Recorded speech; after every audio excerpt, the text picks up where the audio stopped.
This one's locked onto John's face. A lot of shit like that.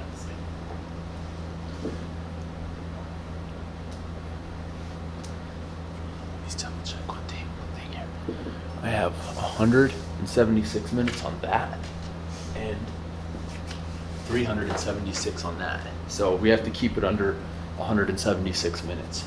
So 3 hours. We have to keep it under 3 hours.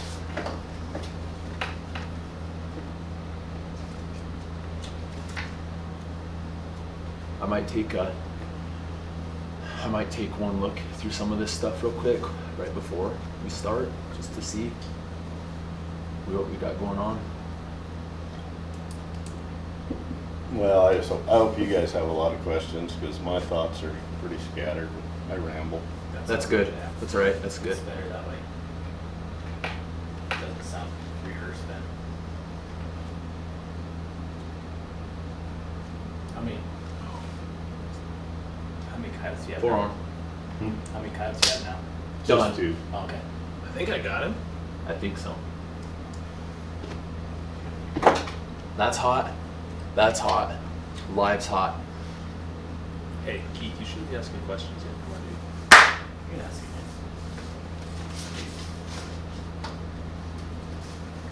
It won't be organic, though.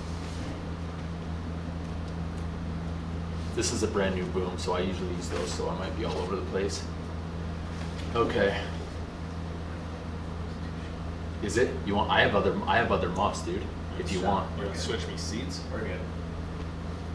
Ain't that guy. Just lean forward. Yeah. By the time I get done with this coffee, I'm gonna be. This I'm is gonna my be third pretty- one. I don't even drink it. This is my third one, too. Yeah, but you don't have 4 more before the day's over. I won't, because I'm out now. Grabbed you some. Yeah. All right, that's hot. I was gonna say I was always against coffee. I never used to drink coffee.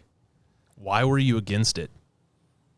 I don't know, just cause everybody drank it, so I didn't want to do it. Your growth, Yeah, that's probably pretty good. Yeah. right? Yeah. Have Yeah. you always drank coffee? A little bit. See, when I was I just refused to drink coffee, and then all of a sudden I'm like, let's try it, and I drank a cup, and I'm like, Yeah, I refuse to drink coffee, but drink pre-workouts that just that's wreck your exactly, ass. exactly. Crush stupid. Yeah. 3 5-hour energies and then go play a baseball game. Yeah, Ultimate Orange or some shit. That was the bad stuff. Fed That with was it. the shit that. Fucking- Yeah, it's a good thing they don't have that, because we'd probably just move in with Cal and go all year round killing shit. Let's do this shit. All right, let me get a little bit of a mix on this real quick, because I got it some separation. Is it special coffee? Yes, it's special. probably not coffee. yours. Yours isn't. Ours is. Mine is. Has a little bit of pre-workout in it. We'll say that. What kind of coffee do you drink? A specific kind? A lot No. of back. Hey, This is Folgers. Oh yeah, he's gonna shut them. I was gonna say unless you overheat, leave it on. This'll can't. It's. Oh, somebody said that. Okay, that's fine. Yeah, kill it. Oh, yeah. Well, _ K9 power _ Well, just listen to voices instead. Because we'll get hot, but that's all right. For 2 hours we'll be. Are you hot or not, Cal? Not bad. I'm good. Ask if that fixed the background noise. Yeah. Did that fix it? See if he even answers. All right. So what I'll do here, Cal, Keith, and John kind of know. I'll mute all of your guys' mics out so that just until I do the little intro thing, and then probably what I'll do is, maybe since Keith and I came out and hunted with you, what was that, 6 years ago? was it that long? Yeah. We'll probably just say, kind of mention our first experience with you, and then introduce you. And we'll just go on from there. I got a little bit of stuff written down here. See if I can't read it and make it sound like I'm not reading it. That's Aunt John. That's the chick on the left. Who said what? Oh, did somebody say that? Who's the chick on the left? That's Johnny. That's funny. Well, I guess if Tyler comes in October, there'll be 2-man buns in the house. Yeah. Yeah, that's going to be good. All right. I'm going to mute, and mute. So you guys are out, and then I'm going to do my little bit of a intro here, and we'll roll into it.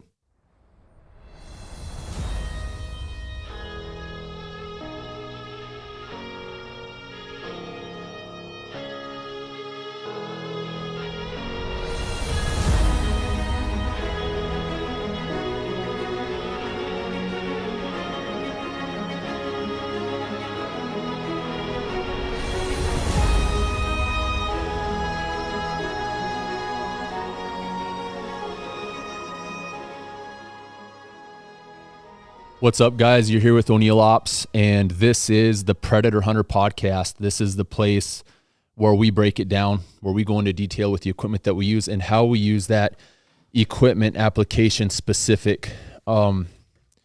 Generally, we, as often as we can, we try to align ourselves with SMEs, subject matter experts, in topics, in things that they know more than we do, just so that we can learn. You know, it's a learning experience. We're students of the game. We will always be students of the game, whether it's hunting, shooting, filming, whatever we do, we're always constantly learning. And we like I said, we've been very fortunate to align ourselves with guys like our host today. And we do it on purpose because they understand that it's our livelihood as well as our lifestyle, and it's their job. So it's a mutual understanding of work that needs to be done. And it's not just for fun. It's not just for content for a YouTube channel. It's not just for a TV show, but it's for real life. And that's what this guy does. I'll introduce you guys to our host here, but first, kind of go into a little bit of detail, or to our guest, I should say, sorry.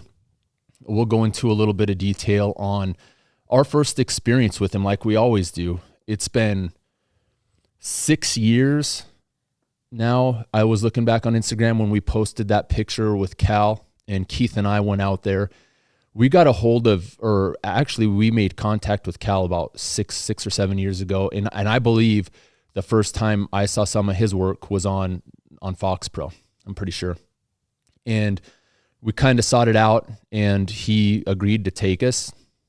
We went out there, and just it was in the fall, and we just made some sets. We called and were very successful. We obviously learned some things, some tools, some skill sets that we didn't apply to our specific location that aided in our success from him.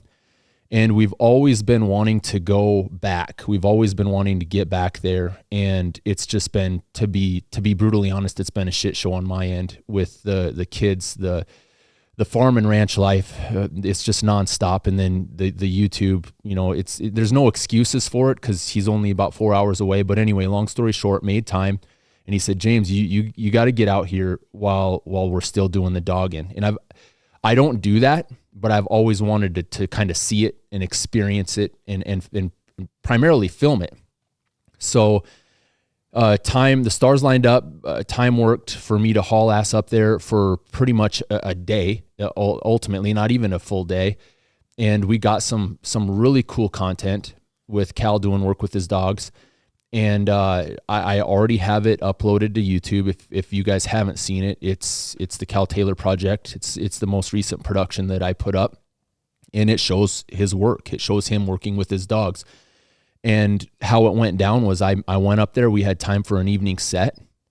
He killed a double, filmed it. Awesome, really close footage. I mean, awesome stuff. There was a couple guys that were bitching about the focus or the exposure, and it was after sunset. So I had the iris opened up, you know, I'm trying to do manual focus. And I thought actually it turned out to be pretty good. Cal made some tough ass shots, and we'll get into those as this podcast progresses. But then one of Cal's buddies came over, and we met him. And by the time we ended up going to bed, it was about 2:00 in the morning. And the next thing I remember is my door being knocked on and going, hey, you guys want coffee? It didn't even sleep. It was about an hour's worth of sleep. The Cal was already up, ready to rock and roll, and so it goes. We went out, made a morning set, killed another double, and I loaded my stuff up, went home, got a production. Anyway,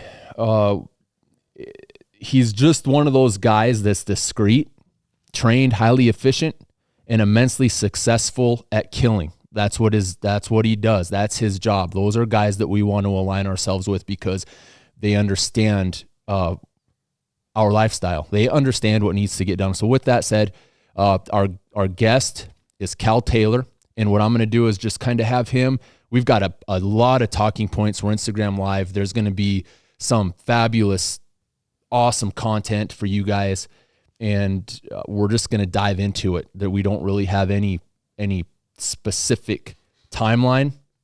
We'll introduce him, kind of chat about yourself, fill us in on how you got started, tell us who you are, what you do, and we'll go from there. You guys are hoping for good content, but it'll be good content. It's like this is how it goes. Yeah. It's like when we go out to your house, we'll kill coyotes. We'll kill them. Yeah. Just to give, we'll have good content here. No, it'll be good. I don't know if you remember. Well, you probably don't, but I remember some of how I came by you guys. I had a hunter come out several times that had been overseas with Chad, and when he was here, and he said, if you ever need any gun work, he said, I know a guy in Sturgis. And Chad had been with another gun company and had just started on his own. And the first time I went over to see Chad to have something built or done, he asked me if I knew who you guys were. And I said, well, I know vaguely who you are, but I didn't know anything else. And Chad said, well, suppressors or that kind of stuff, you guys were the go-to guys. And I think I called you about a suppressor. Was the very first we kind of started getting together anyway. But as for me, I kind of grew up like you guys did, various ranches, different places. I lived in South Dakota some. I lived in Wyoming some. Hunted as a kid, was fascinated by predators and the people that I knew that killed them. And I went on and did a lot of other things in my younger years and worked for ranches and construction and you name it, but I always was trying to keep up on the coyote hunting. And I think in 98 was the first time I had a chance. We were living in Wyoming, and the local county, I knew some of the people that were there for Natrona County, and I actually got hired there as a dinner, which is just summertime work, part-time. And I had spent some time with some other guys that dang sure knew what they were doing. And then when I went to work for that county, there was a guy there that had done a lot of it. And I had another friend or two that had been involved with actual damage control work for a few years. So I fell right into some good help and a good place to work. And that's where I got started. So you just started denning is what that was your initial get into it. Well, and when I say denning, for us, what that means is your springtime dog work. And we're not just calling with dogs. I mean, there's a lot of people that they call it dogging or whatever the terminology is, but that's not where that stuff started. The old guys, the old ADC guys, figured out that you could use dogs to decoy coyotes around territorial den spots. And so what you're doing in that situation is you're actually going in, setting everything up so that you can use your dogs to kill the old coyotes. Hopefully your dogs will help you find the den, and then you eliminate the pups also. Mm-hmm. And so you're wiping out the entire family group in an area. It's not just randomly calling, right. Go find a spot, walk over the hill, turn your dogs loose, and hope a coyote comes in.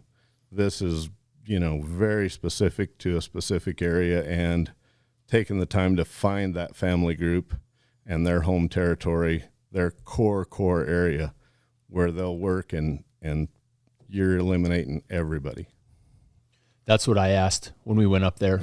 that was a kind of one of the questions. I'm like, so you know, what do you do? Obviously, I think when they're young, early denning, when you're decoying, there's going to be no filters here. When you kill the dominant pair or the dominant coyotes that are there and the pups are left, you seek out the den, you find out where it is, and you kill all the pups. Yeah, it's a simple, humane process. They're typically in a den or a hole. We use a smoke bomb or, whatever to eliminate the pups without, there's no undue messes or anything. But anyway, so when you clear a den out like that, will that den be used the next year by other coyotes? It can be. Okay. I've had them go back to the same hole. Typically, those areas, what we call a denning area, is a place where there's not much disturbance. Habitually, they're there. There's water somewhere close. There's cover somewhere close. Yep. And if you think about it, and James and I talked about it a little bit the other day, if you take a certain draw that typically has a den in it, it goes beyond our last 10, 15, 20 years, whatever, of hunting coyotes. How many years have coyotes denned in that particular area, and how many pups were born there?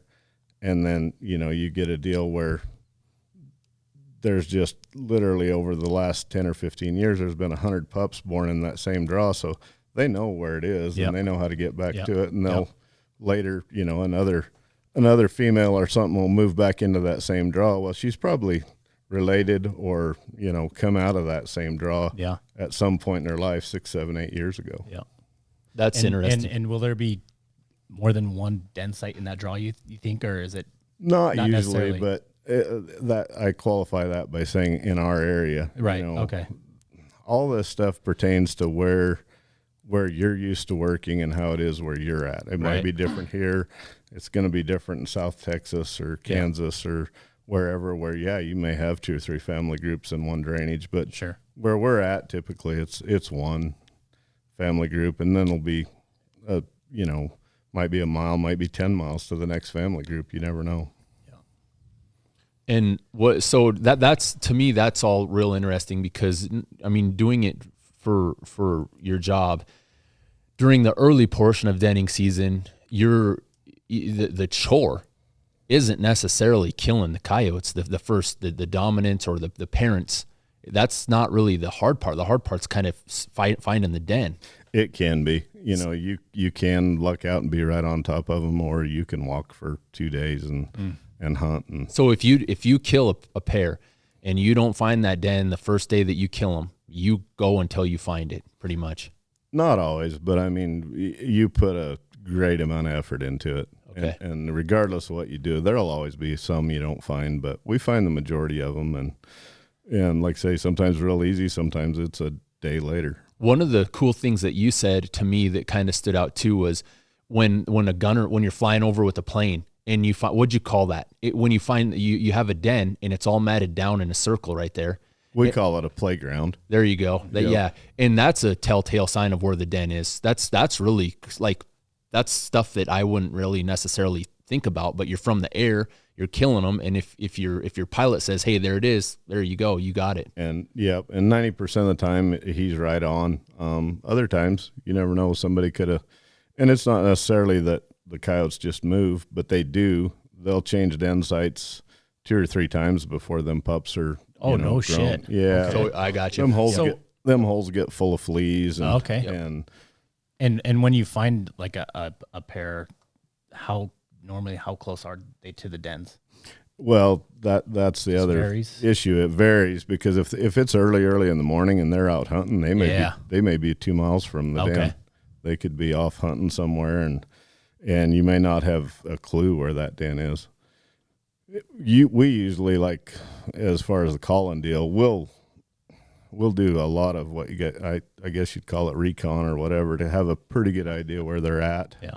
Or in the morning, we'll wait. Yeah, I was going to until them coyotes are home. Yep. Usually by 7 or 8 o'clock, they're done hunting and they're headed for those pups, or they're close to those pups. But if you hit them right at daylight, sometimes they could be 2 miles from.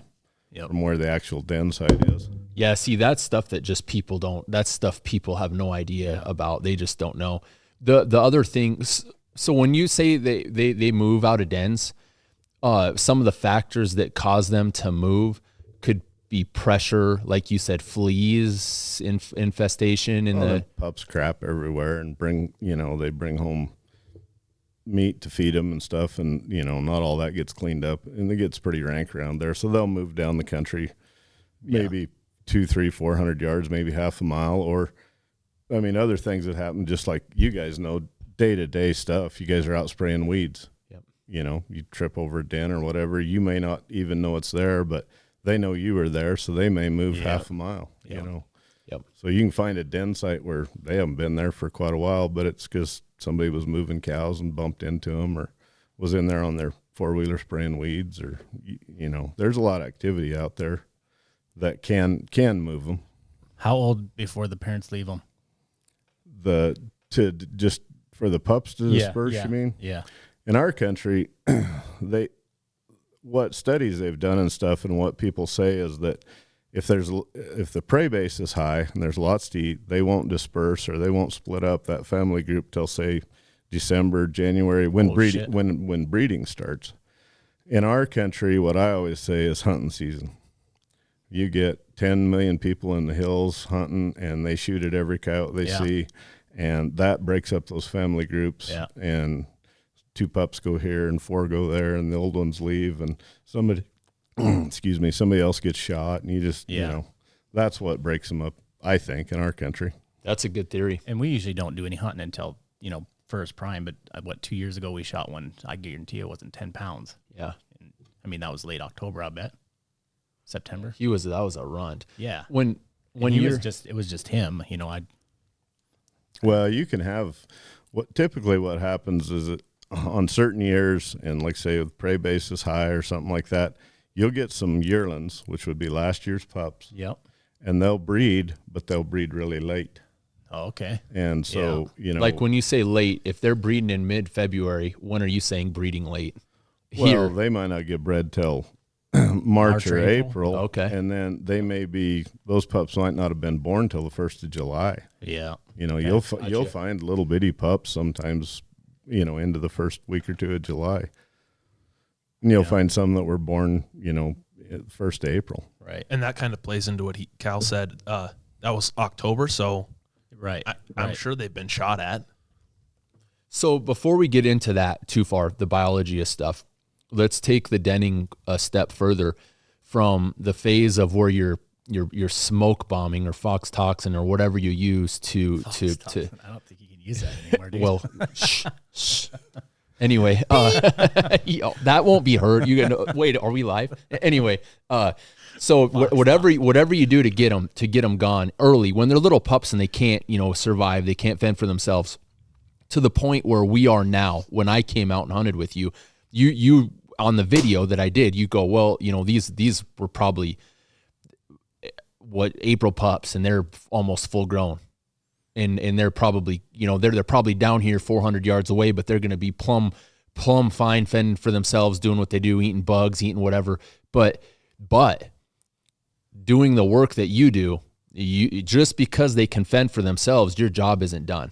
If you're going to kill a family group for somebody that has sheep, and we're in the situation that we were in, you kill the alpha or you kill the parents, and that there's a few coyotes that are pretty much adult size around there that are the pups. What do you do? Well, we'll do our best to kill them, and they're not going to probably cause you much trouble for a little while because they don't know how to kill anything as far as sheep or whatever. But another adult will come in and take over those pups, and people say what they want or believe what they want. We see it time and time and time again. There's a yearling left there or somebody you didn't know about, and they will do it. They'll find them straggler pups and pick them up and start killing for them, start feeding them. That's what the guy just asked. If you don't euthanize the den, the pups, will another female come in and raise those? They can. Yeah. Nothing's 100%. Right. Right. One of my favorite sayings, I had an old trapper that I used to, when I started doing some work, we were living in southern Utah, and I started going with a old government guy down there that I got to be good friends with, and one of the things he told me, he said, when it I would I would have a million questions to ask him nonstop about, you know, this, that, or the other thing. And his number one answer was, if I ask him a specific question, why do they do this? Well, because they're coyotes and they can. But one day he said, let me tell you something, everything you need to know about coyotes. He said, there's 2 words you can never use with coyotes. And he said, that's always and never. You can't say a coyote will always do this, and you can't say a coyote will never do that. And that's some of the best advice I ever got. Yeah. That's good. That's really good. the truth too. That's t-shirt good. Yeah. That's really good. So, regarding the denning in the time frame that you're doing this right now, is there anything that you think that would be what kind? That's the thing. What kind of dogs are you using? That year that Keith and I went out there, you had a Yag Terrier. Yeah, it's kind of anything that'll work. I'm real partial to the mountain curs. I've got a guy that raises some really nice dogs, and I've had the last 4 or 5 dogs I've got from him, and they're good. But shoot, guys have used everything over the years. Some of the old guys, way back when, were using, you know, border collies. They were using hounds. They were one mud out here. We used hanging tree. Yeah, it's everybody has a preference, and it's just kind of whatever you can get along with. Yeah. Some guys will try to use the Airedales or something like that. I can't. I don't get along with them. I don't want to discipline a dog that much. I want a dog that's nice to be around. Yeah. How many do you run at once? Just 2 usually. 2. Okay. Is there anything in particular training those dogs that you'd go over? Not really. They have to have the want to, and if they don't, it's like a cow dog or a sheep dog, a border collie, whatever.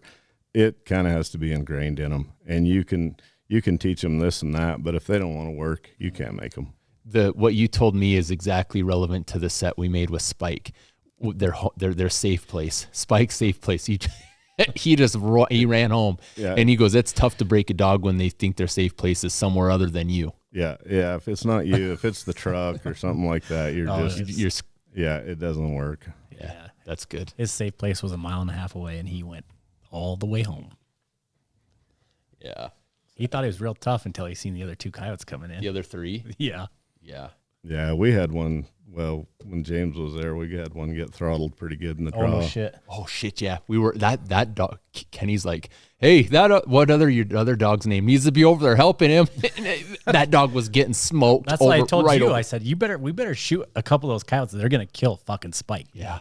They were throttling him, weren't they? He was freaking getting lit up. You could hear it. Yeah, and usually I've never had a dog get hurt too bad. Usually them coyotes will just run, and it's just one bite. They'll make a swipe as they're running past and grab them by a hind leg or something. But they usually don't just hang on and try to just get one plumb down. Right. So on the talking point of this with that's like, look at, we're already at 25 minutes of, well, my BS at the beginning. We're 20 minutes of solid info. We probably won't get to any good stuff. Yeah, we are going to. I'm looking at it real quick. On what's your take on camo? On your camo and the topic that you got written down there regarding that setup for your purposes and what you do. What's your opinion? I'm just huge on camo and kind of the setup. You've hunted with me, both, you guys. Camo hides a lot and helps a lot. And the other thing is the way I set up and with what I'm doing, I'm not afraid to move. I mean, I will. We seen that. Yeah. When we were out there, I see guys kind of tell them that was super fast. Tell them it's super fast. Well, I don't know if we even got one at that set or not, but I looked over and Cal gets up and hands James the remote for the call, and he says, "Here, do what you want. I'm gonna go kill that fucker." And he walked. I bet he was 2 miles away, and we're sitting there. And I don't think he ever got it, but I think you said the next day or something you went and got in the helicopter and got him. Yeah, we probably went back. Yeah, I was like, holy shit, this guy's for real. Yeah, but anyway, keep going on the camo and your mobility. Well, just the whole thing. We set up. I see guys, videos. I'm like everybody. I watch YouTube or whatever, and I see guys sitting out there in lawn chairs and big tripods and all that stuff, and that's just not my game. I want to be able to get up and move. The stand James and I filmed the other night, we sat where we thought we should be, and everything got changed on us, and we got up and run down the hill 300-400 yards, wasn't it? Yeah. And Yeah. to another rock pile and crawled in there in the rocks, and we had a coyote within 6 feet. Yeah. We couldn't even film it because it was Too just close. under the lip, too close. Yeah. But the shooting positions that you had to get yourself in right there, like I said, I was looking just from my perspective, I was kind of kink eyeing out of my peripheral, and the one you had to immediately get prone on the one to make that 250 plus yard shot to the other peak of that hill, and then the other one that we ended up getting the second coyote, you were on that rock pile and you had to be shooting. Oh damn! You almost had to be shooting straight down. it was steep. Yeah. And I'm just looking out of the corner, seeing what kind of position you're in. A very unorthodox, unnatural shooting position that you have to get yourself into to do that. And you did. I mean, obviously, When you did when what you're you dead, do. and do you carry a shotgun too or not? You know, Just for whatever reason, yeah, I used to a lot, and it kind of depends on the dogs you're using. yeah. I've had a couple old dogs that, for whatever reason, they got in the habit of bringing coyotes really close, or they, some coyotes or some dogs figure out, that when they stop a coyote at 100 yards, you're going to shoot it, and they get to go chew on it. Other dogs figure out that, well, if they bring them right to your lap, then you're same deal, just different place. Right. So depending on the dog you're running at the particular time, yeah, there's times you got to have a shotgun. And the friend of mine that James met the other day, Kenny, used to have an old dog, and the dog's name was Man. And it didn't matter what happened, the coyotes would single him out, and he was going to end up in your lap. So you better have a shotgun. And we shotgunned more coyotes than we shot with a rifle with that dog. Dogs I've got now kind of tend to hold them out a bit, and I haven't hardly packed a shotgun all summer. Right. Which do you prefer? I mean, obviously, one rifle or one gun is probably better, but would you rather have them bringing them in close like that, or It doesn't really Don't matter. care? Yeah. No, it's a little tougher as far as trying to make sure that, the coyote's in the clear and you're not Yeah. going to shoot a dog and somebody's not going to pop up in front of you or whatever. And you got to be pretty conscious of that. And that's a little easier if they're out there 100 yards. right? I can look and see where my dogs are, Right. figure it out, pick up my rifle, shoot a coyote, and, know what's going on. So the shotgun deal can get a little hectic at times. You and James are talking about moving all the time. What do you like for a sport on the front of your rifle? I run a set of bipods. I've tried everything. I'm probably like you guys have too. I've ran everything at one time or another. I used to run what are the really good little short bipods? Harris? No, they're Atlas. the Atlases. I run the Atlas and a set of shooting sticks for a long time, and that system worked because you can flip them down and prone out if you want to, and you got your sticks. And some of them guys, a lot of guys still run that. I found a set of sticks that made by an outfit in Utah that actually goes long enough. Plus, they'll go short enough to go prone. They spread and they do all kinds of stuff. There's getting to be some better sticks out, or as bipods, I guess you'd call them. But His bipods are really close to what your MDTs are. Oh, really? Yeah, they're that's not what they are, but it's a similar Trying to concept. Do you know the name brand what the name brand of those ones are that you have? Hatch Outdoors is the company. Hatch Outdoor. Yeah. They're pretty much the same concept. I got What they can do. Yeah, a few people are starting to make some really crazy bipods like that. Yeah, the old Harrises, everybody had a set of them, and they were too long for prone. They were too short for setting. Yeah. They didn't fit anywhere well. There was guys that learned to use them very well. Yeah. That's But actually what we but still they run. were everybody started with them, and then I don't know. You just keep changing stuff till you find what works. Yeah, exactly. That's what a lot of people don't understand. And then, so you're a firm believer in camouflage. So the guys out there that are listening, there's a lot of guys that just badmouth it. I mean, I'm for especially for filming, and then for the sole purpose of what you do for a living, every advantage that you can take. Well, look at it in percentages. Say you go out and you could kill 90 coyotes with no camo and sitting in a lawn chair, but there's 10 coyotes that you spill because of it. They see you, they smell, whatever the case is. those 10 coyotes mean a lot to me. They might not Yeah, to somebody else. Exactly. And so therefore, if that camo saves me just a coyote here and there, exactly. it's That's worth it to me. Yeah. That's perfect, because what we fall into is guys that just go.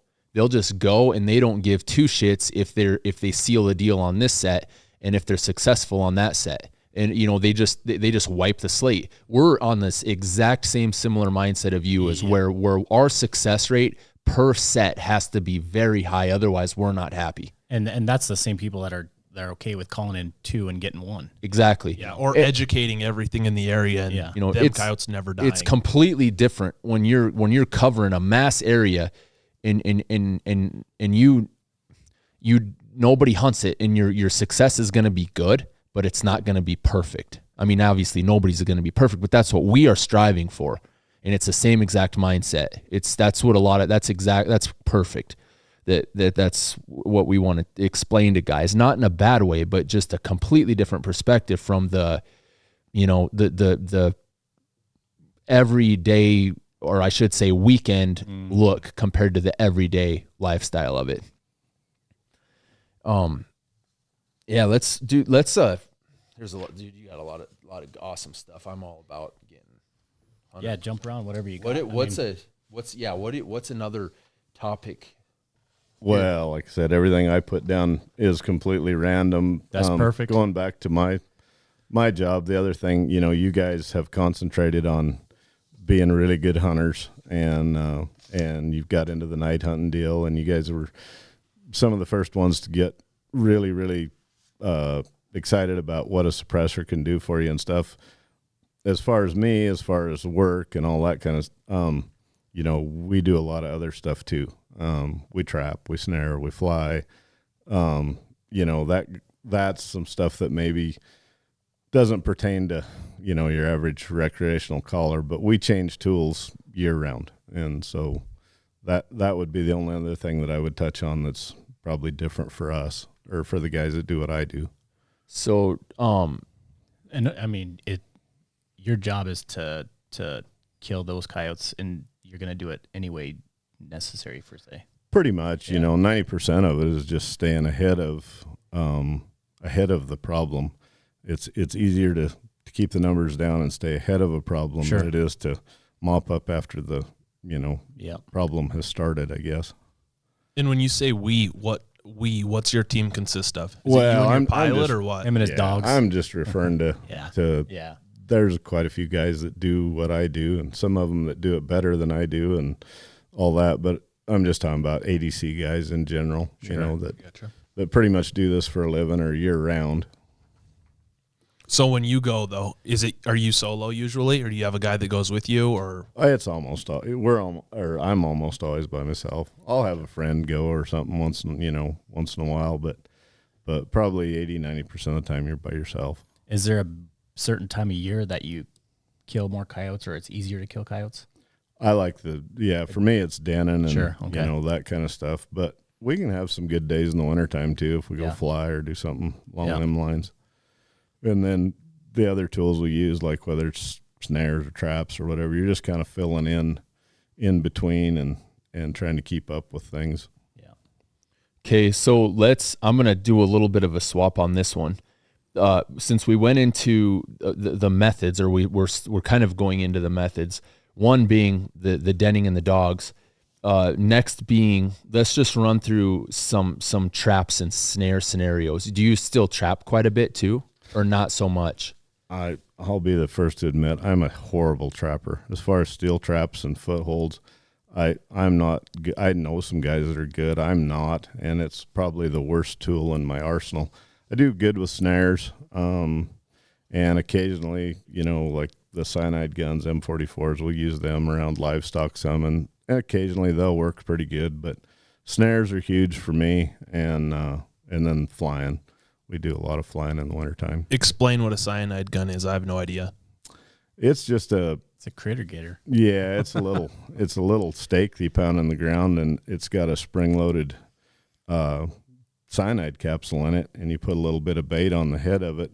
And basically when a coyote they have to actually physically grab it and pull it to trip a trigger, and then it's just a tiny little spring, and it just shoots a little capsule of cyanide in their mouth. Cyanide, which you probably watched the old movies or whatever, it is pretty much inert until it hits moisture. It turns to a gas. They inhale it, and they get about 2 breaths. And that quick. Yeah. So when they get smoked by that, they're 5 yards away, 10 yards away. It can be. Sometimes when that little spring goes off, it'll spook them enough that they'll kind of like they must take off running, because sometimes they'll be 100 yards or something. Oh, Usually they're inside 100 yards. Okay. And then your other method is aerial. Yep. That's let's kind of go on that just kind of over. You used to gun a lot. Now, I mean, do you still do that quite a bit, or just explain from the air versus on the ground what you do, both perspectives. Well, I did gun quite a bit for a while. I wasn't the greatest at it, or I wasn't the greatest out of the airplane for definite sure. The helicopter's pretty easy. But we also run ground crew, which basically is ground crew. What you're doing is finding coyotes ahead of the plane by running a siren or a location, get them to howl. You can call a guy on the airplane and say, hey, there's a pair of coyotes over here, over there. And he'll find some on his own, quite a few, but we're along to help. And then if they cripple one, like if they bang one up and can't find it or something, we'll go back with our dogs and try to find it and clean it up. There again, it goes back to you're shooting for no escapees. Yeah. And, not smartening anything up. They get wise to the airplane or the helicopter just like they do calling or anything else. Oh, shit. So on the aerial side of things, when you're on the ground, actually, let's do this, because you said before the plane comes, you do a lot of locating. And even while they're there, we'll try to get ahead of them. They'll be flying one drainage, we'll run to another pasture or something and try to find something. And to say this, while they're hunting something out, we'll go find something else for them to do. Tell them we're over here. We got a pair over here. Yep. We got a group over here. When you go, for the guys out there that are like probably a lot of this shit, I don't want to say is over their head, but say there's guys that are getting into calling, they're getting into hunting coyotes. You did a lot of didn't you do a lot of contests early on, or a few contests early on, or not really?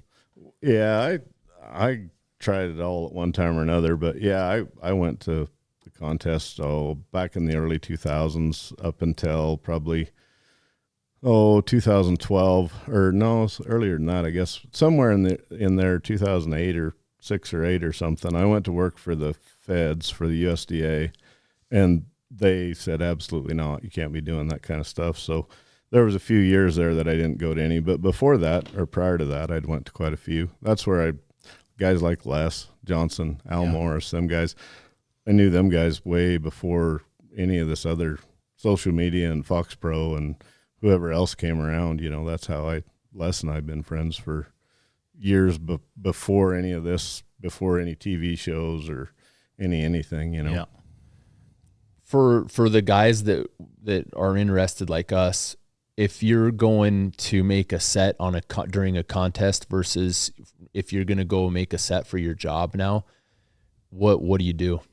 If we're just well, it's completely different, because for work, we'll dork around I'll screw with a pair of coyotes or a coyote all morning to get that particular coyote killed. And the contest, you can't do that. Kenny Burnell, who you met the other day, when we first started going to some contests, we thought we would do well because we could kill every coyote we found, because we had been working, we both worked in the ADC deal and whatever. We learned really fast that, yeah, we could, but that's not what wins contests. Contests are run and gun, blow and go. Yeah. If it ain't going to come, if it ain't going to work, go find one that will. And so it's a completely different mindset.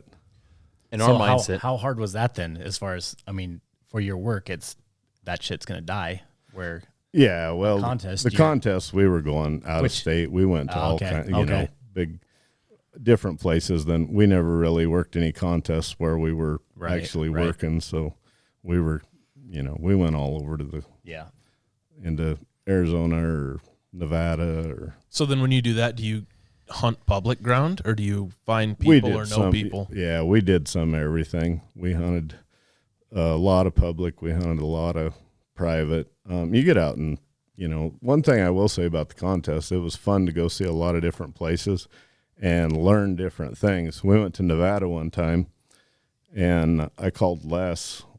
He wasn't going that year, and I think the world was out there. And I called Les, and I said, well, here's where we're going to hunt. Is there any secrets? And he said, yeah. He said, when you get there, he said, just get right in the brush with coyotes with your shotguns. And we got there, and we looked at it, and a lot of it looked like here, like Wyoming, big creek bottoms, big sagebrush, and then it would open up out away from the creeks. And we thought, there's no way. This is just like Wyoming. We're just going to call them out of the brush to us and shoot them like we always do. Well, we fought that for a day, and then finally it's like, okay, I guess maybe we'll take Les's advice and crawl in the sagebrush with them. And we got run over just every stand. We were a day behind. We didn't win anything at that hunt, I don't think, but we learned because Les already knew, he'd been there, done that, and I should have listened, but I wasn't smart enough. I thought we could, we got better sounds, or we got better. Yeah. We can do what he said it can't be done, and he was right. We were wrong. Do you see call shy coyotes working? Oh, nonstop. Yeah, that's endless. Yeah. Where I work, the county I work in, there's lots of coyote callers, and wintertime stuff, I don't hardly even fool with it anymore. We just go to other methods, and I don't do much calling in the wintertime just because everybody else is out, and there's some guys around that kill a lot of coyotes. There's some guys around that screw up a lot of coyotes. Right. Probably more of those guys. Well, just like everywhere. Yeah. Take a guy through your set.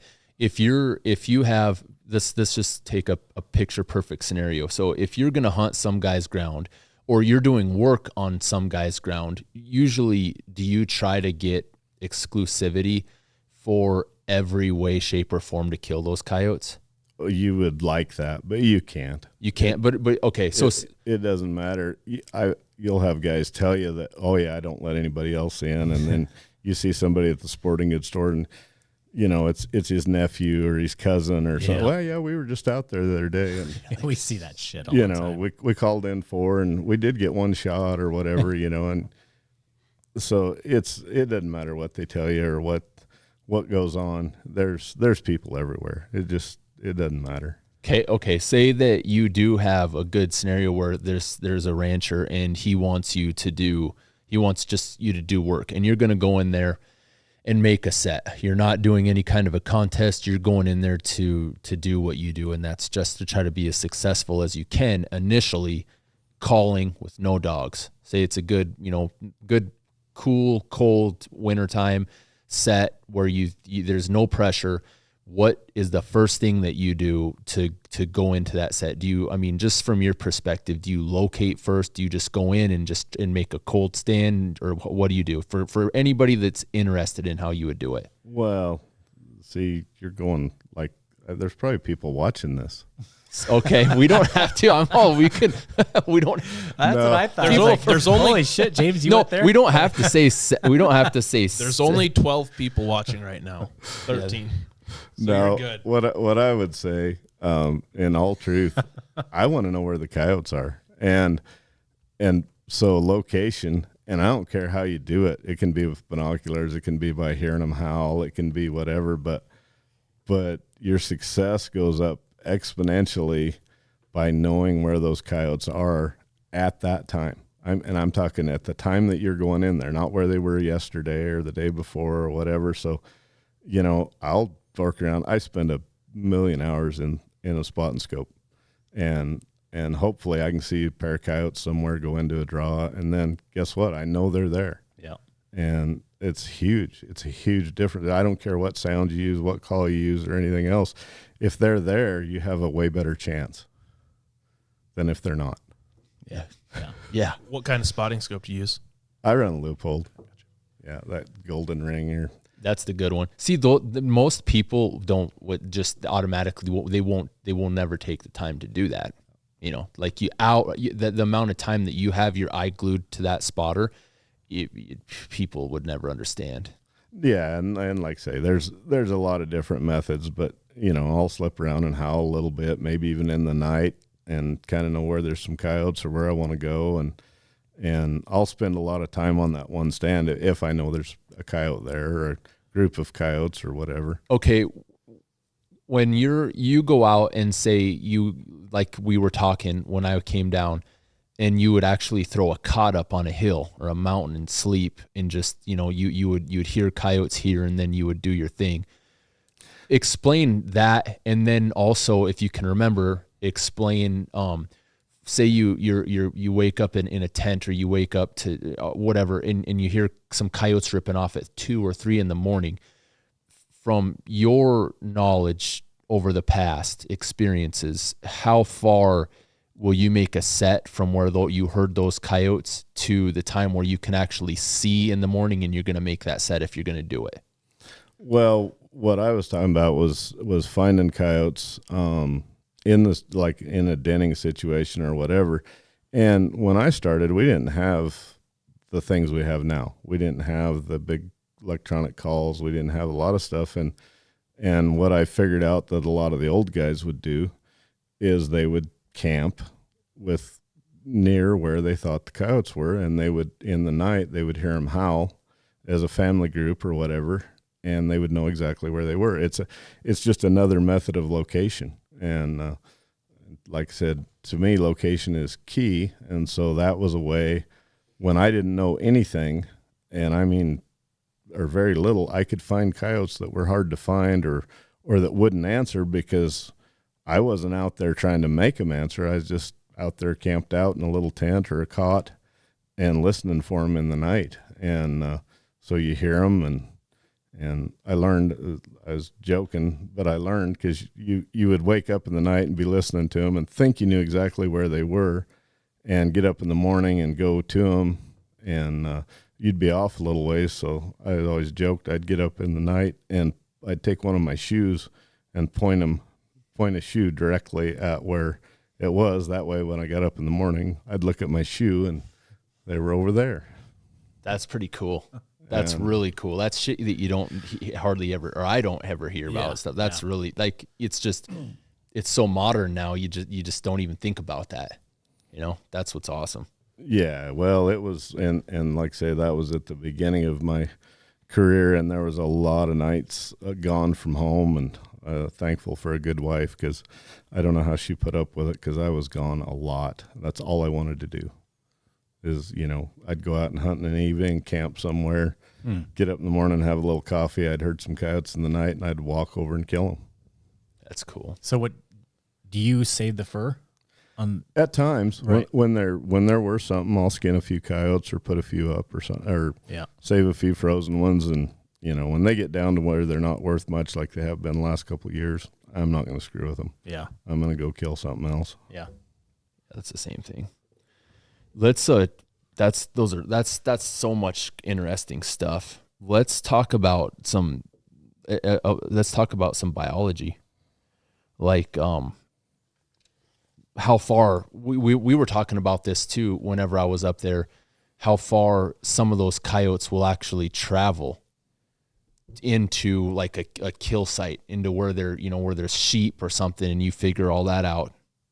Yeah, on most of them deals we were talking about it, I would say, a mile or 2 or 3 is real common, but we've found, or I've found, different deals that were 6 or 7 miles away, and some of them were just fluke deals. When I first started for the county down there by Casper, the other trapper that was there, he was working on a killing deal, a bad killing deal where they were killing lambs, and he was going there that morning, and he sent me up a drainage. He gave me some directions. Hey, they'll go down this road and that road and the other road, and there's a big draw there, and there'll be a den of coyotes there. And he was right. I went to him and killed him. And I had mentioned to him, I talked to him later in the morning on the phone, and I said, yeah, I got him. I said, that dog was real late getting there. I said, I sat on them pups and female for a couple hours before he showed up, and then I killed everybody and whatever. And he said, well, how far away from there are you? And I said, well, I don't know, a couple miles. He said, well, turn around, go back and cut that dog open and see what he was full of. And I did, and I went back to him. And he was definitely full of wool and lamb, and he was 7 miles Holy shit. Look at that. from those sheep, and there was no sheep in between where I killed him and where the trouble was. It was like right at as near as we could figure. We didn't have GPS then and stuff, but by looking at maps, we figured it was almost 7 miles. That's from here to our nearest sheep. Yeah, it is. Literally. It is, dude, in a straight line. Think of that. What? And they got to go that fast. It's not, oh, he was there last week. He was there last night. And watching the ones come from the south, knowing and watching them the whole way, and what's that, 3 miles? Yeah, Thinking watching that was those three crazy. come all in a Right. straight line to a bait pile from there. Yeah, thinking that's crazy, and that's a third of about Yeah. a little bit. Yeah. So what's your thoughts on that scenario? If they're coming, so it was a male he was a solo, well, not solo, but at the time he was solo. He was going and killing and bringing all that back. To feed, probably mostly to feed her then. It was early and the pups were little bitty, and the old female was probably staying right with him, and he was more or less feeding her. And then later on, they'll feed the pups. Once the Both pups, yeah, those pups will get weaned pretty fast, 3 or 4 weeks, and they're eating them old coyotes. Then they'll both go and fill their stomachs up, come back and regurgitate it for them pups. Did you say they'll wean at 4 weeks? Just off the, yeah, but you're, They'll start weaning earlier than that. Yep. No shit. that's fast. Yeah. Of course, you guys know I've recorded a lot of sounds. I've had a lot of pups over the years, and I've caught pups, that were a week or 2 old, and you can have them eating cat food in 2 or 3 days. Wow. Oh, shit. That's interesting. Real interesting. We'll talk about that too. But from that scenario, that's crazy. 7 miles from where he was to where that food source was that he liked or easy or whatever it was for him. Whatever the case was, whether there was nothing else in that area, no rabbits, no rodents, or what his deal was, or why, or if it was just that easy for him, but he was going that far to sheep. So obviously the territorial boundaries didn't affect him doing what he was doing in between there. In those areas where there is a lot of sheep, there's not very many coyotes, and so their territories will be huge. And why there might not have been any coyotes between him and the sheep? Because you guys are smoking them so hard so often. Yep. That's why? Yep. Okay. Yeah, there might only been 1 or 2 family groups. You guys area. you guys had a whole buffer zone created around those sheep from doing your job, Exactly. and they were coming from out of that zone. That's a freaking stretch. And it's crazy you say that there might not have been any coyotes in that area, and we always are sitting there thinking, how many coyotes are from here to there, or how Yeah. How many? always thinking of shit like that. But it's it all varies, obviously, but Well, we touched on that a little bit, when it comes back to biology and science and studies and all that, it changes regionally. It changes within a few hundred miles. right. We have so many guys that say, "Oh, if we can do it here with the cow, you can do it there." I'm man, it's different. The territory, the habitat, it all plays a part in how each species acts in certain areas and certain ecosystems is different. Oh, completely. I've hunted in South Texas a few times, and of course there's so much to eat there. It's just everywhere you look, there's rabbits and pigs and every little critter you can think of. And so the prey base is just huge, and the coyotes are just stacked on top of each other. It's just one group after another, after another, after another in tiny, tiny areas to me. Yeah. Yeah. That's kind of my perception, even though I haven't been there. That's the perception that I get as well. But that's a good, interesting story, man. That's just crazy. What I really have been trying to do is get a biologist on that has actually collared a coyote and looked at some statistical data regarding GPS pings. Have you heard or seen or heard of anything, distances traveled? Like there was even when I was reading in Outdoor Life, oh gosh dang, I was like in high school when they did this. And they were talking about, maybe I was in college. Anyway, they were talking about this coyote that they had GPS collared, and they purposely went out and tried to call, and this coyote came in, and he just sat on a hill and they knew what he was doing That because coyote held up out there. You mean? yeah, sat there all day long. He sat there, 400, 800, whatever the distance was. And after those guys left, after the sun set, he moseys on down and circles around right where they were calling, does his thing and leaves. And I mean, and it was statistical data because you can see exactly what he did. And I don't know, to me, stuff like that's interesting. Have you heard of any information on collared coyotes that have maybe traveled certain distances or anything like that?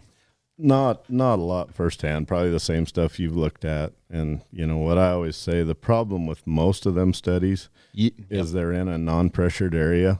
If you want to study coyotes and for it to be easy, you're going to go to Yellowstone or somewhere where they're not, and so that changes the whole dynamic. I would love to see some studies done somewhere where them coyotes are getting bounced around between collars and airplanes and, whether it's here or where I live or whatever, the amount of activity or intervention those coyotes are seeing, they're like a ping pong ball. They get bounced around here and there and everywhere by hunters and road hunters and deer hunters and that kind of stuff. Most of the studies that have been done, they go somewhere where nobody's bothering them.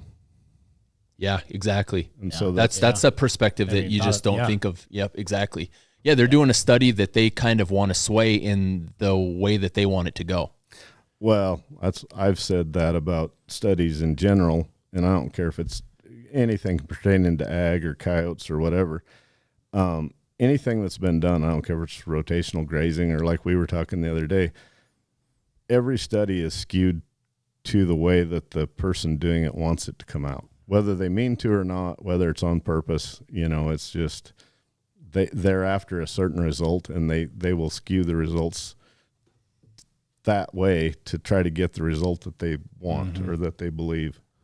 Yeah, that's true. And that's why the probably, to be honest, the closest bit of information that the statistical data that we want to get is going to be coming from guys like you. You get a subject matter expert like you get somebody like Les, you get somebody, you just get guys that does continuously, like you more so do it all the time. So your data is going to be more in line with what we want, but you get enough guys that do that and you start overlapping all the data and you looking at the big picture. Well, and I'm fortunate in my situation, in my job, to get to work with other people that do the same thing or similar things, or, our pilot, our old airplane pilot has, I don't even know, he's got to be like pushing 30 years of doing this and how many thousands of coyotes, and you get to draw on that resource of where he's seen coyotes and what they do and where they usually den and stuff like that. And he's flown that country for 30 years. Yeah. Don't think he doesn't know. Exactly. So, and same thing with old trap, you get a hold of one of the old trappers, and there's a guy in KC that we know real well. He's pretty much retired now, but he was there for 40 or 50 years, and his dad did the same thing before him, if you can believe that. So what's that information worth? Yes. Because he knows everything his dad told him years ago, and things change. There's more coyotes now than there was. Them guys went through the periods of poison, whether it was cyanide or 1080 or stuff like that, when there wasn't hardly any coyotes, until all the way now when there's more coyotes than there's ever been because there's no poison or anything available. Those guys have seen it all, and to have that resource is pretty lucky for somebody like me, I guess. Yeah. Yeah. And us, just to be able to, like, guys like you that will give us the information that you're giving us, because that's what I want to do. I want to create like a visual dictionary, and visual encyclopedia of information, because, well, we can go into that too, but we'll wait, because you just, the platforms are there for you guys to do it, but unfortunately the platforms are dwindling because of certain reasons, if you know what I'm saying. Yeah. Okay, before we go into any of that shit, first, we're already at an hour, man. It feels like 10 minutes. That's what we're about. So when we went and made that last set, when I was down there, we killed that double, and I was just asking on video, what do you guys think is going on with these? What do you guys think's going on with these coyotes? Before I even finished my sentence, Kenny had his freaking knife pulled out, whoosh, got it out. And you're like, this is what he's doing, which that's where I wish I would have had you mic'd up, because I had that shotgun mic and it's directional. I have to have it pointed at whoever's talking, and you can hear you talking quite a bit, but explain to guys what he was doing. Because I had a lot of guys on YouTube that were like, dude, what, really? I didn't know you could do that. Yeah. And we've done. That's nothing new to you. Yeah. And you don't think about it. I mean, it's so habit. I mean, it's just a habit for us to see what she had or what's going on or something like that. And in our business, it's just like, we'll go kill some coyotes with the airplane, and I'll guarantee you when I get home and the pilot calls me, what was that? Well, that was a female. Well, how many had she had? He'll ask, that's the first thing he'll ask me. And, and I'll know because I'll have cut her open, and, and it's just, I don't know, it's just more information, how many she had, how many you're looking for, if they're big pups or even if they're little, or, stuff like that. And then you kind of develop a trend as far as big litters 1 year, little litters 1 year, something like that. You kind of know what's going on in your coyotes. What do you think determines that big or small litters? Well, by what they have to eat, prey base. Okay. I told James the other day, and he thought it was something he hadn't heard before, but what I've always said and always heard, and I know it's a fact, is that coyotes don't control the rodent populations. Rodents control the coyote populations. Yeah, you always hear guys on YouTube all the time, oh, you're killing those, you're going to upset the ecosystem. You're killing, because coyotes do eat a lot of mice, but your perspective makes perfect sense. Yeah, the mice are going to come and go on their own. They're they run in cycle, mice, rabbits, any rodent like that, they run in in big cycle, and you guys have seen it your whole lives. 1 or 2 years here, there's rabbits everywhere. And we notice that more and more night hunting and then all of a sudden, all the rabbits die. The coyotes didn't kill them. Yep. They get something else in them. They get, tularemia or whatever rabbits get. And same with mice and every other rodent population. They have a big die-off, and the coyotes are having a tough time. And when coyotes have a tough time, their litters aren't as big. I've always laughed at the deal where I've read it 1,000 times, where it's kind of like people will say, well, coyotes know when the population is low and they will increase their litter size. Like the coyote has anything to do with it. They don't. It's just I've heard that they're before. in good shape and they're fat and they breed and they have more pups. Like you said, replacement heifers. Yeah, I was going to say cattle, same way. Yeah, take a sorry old heifer and don't treat her good and see if she breeds back for you. She won't. She's thin and poor and not getting enough to eat. She's not going to breed back. And coyotes are the same way. They're going to have, if they're fat and happy, they're going to have big litters. Yeah. Now, going into more detail, when he gutted that coyote, what did he do? He cut out a specific piece to look at a specific thing. It's the fallopian tubes. You've had a little biology with cows, I'm sure, but it's the fallopian tubes, and each one of those pups were attached, just like a calf is or any other mammal. They're attached somewhere to they call it a cotyledon is where they're attached, and that leaves a scar where every one of them pups come off of. So right after they have them pups, that deal will be big around as a quarter. And as time goes on throughout the summer, it just keeps shrinking up until fall. They're really hard to see. And but you can cut those tubes out and count those scars and tell exactly how many pups she had. And then you can then that's a huge amount of data for you. Exactly. Because you're like, oh, well, shit, if she's had 5 pups, we're done here. If she's had 10 pups, we probably better focus on this area. Yep. And what's on your trends? Has there been any kind of a pattern other than when you guys told me, when you and Kenny were talking, you're like, remember that 1 year when our average was like 10 pups per bitch? Yeah, and it goes back to exactly what we were talking about. For whatever reason in our area, which is northeastern Wyoming, the rabbit population was through the roof. The mice, the rodents, whatever, were at an all-time high, and the litters were huge for a few years. Average, you were seeing average one that you killed and cut open and looked at was 10. I think it was like 8 or 9 where I was at, but I think Kenny had a 14 that year, and I think I had a 14, 2 or 3 13, Jeez, a couple 12s, and it's like we never see that, when your normal is 5 or 6. And those people that don't understand how fast the coyote population can grow, just look at that. Oh, absolutely. How many of those pups will live, you think? We don't know. Yeah. Yep. On a good year, most of them. Yeah. Yeah. Yep. Until somebody comes along, like say deer hunters in the fall or whatever, and big dumb pups standing by the road. You know, Yep. that's probably the first major. Every one of them's going to shoot at it. Yep. Yeah. Occasionally you'll get some, and you can tell, but you'll get some distemper or parvo or something run through them and kill a bunch of litters earlier. But And we noticed this year, as far as pups, there was none. Yep. Yeah, regarding killing them, unless they were full size, and they get so. One of the things I was going to ask you was that exactly, you're talking about coyote disease, and we've talked about it on a couple other podcasts, but just for people that don't understand, so you just have, it's the cycles of life. You have a rodent population that can explode, and with that population, you have bigger litter sizes regarding coyotes. And what happens if you don't intercede, if you don't expose yourself to that situation and do what your job is to kill them and take that population down? Well, it's not just my job. It's the world over. If people don't, what I've always said is if humans don't control a population of any mammal, whether it's elk, deer, coyotes, or whatever, then Mother Nature's going to. And what I always say is, Mother Nature that's a bad. It's a little more harsh, isn't it? It's by disease or starvation. Yep. And any mammal or any animal can outgrow their food source, prey base, territories, whatever you want to say, and then that's when Mother Nature steps in, and then it's ugly. Yeah, all the diseases, you got mange, parvo, you have a lot of different things that go, starvation, and For any species. Exactly.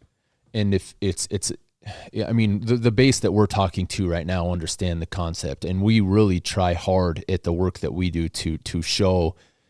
I don't like interjecting ethical, but it plays a part, unfortunately, now. But the precision aspect of it, the shot in the head or the shot directly in the vitals, and that's such a much cleaner, ethical kill than anything nature will throw at it.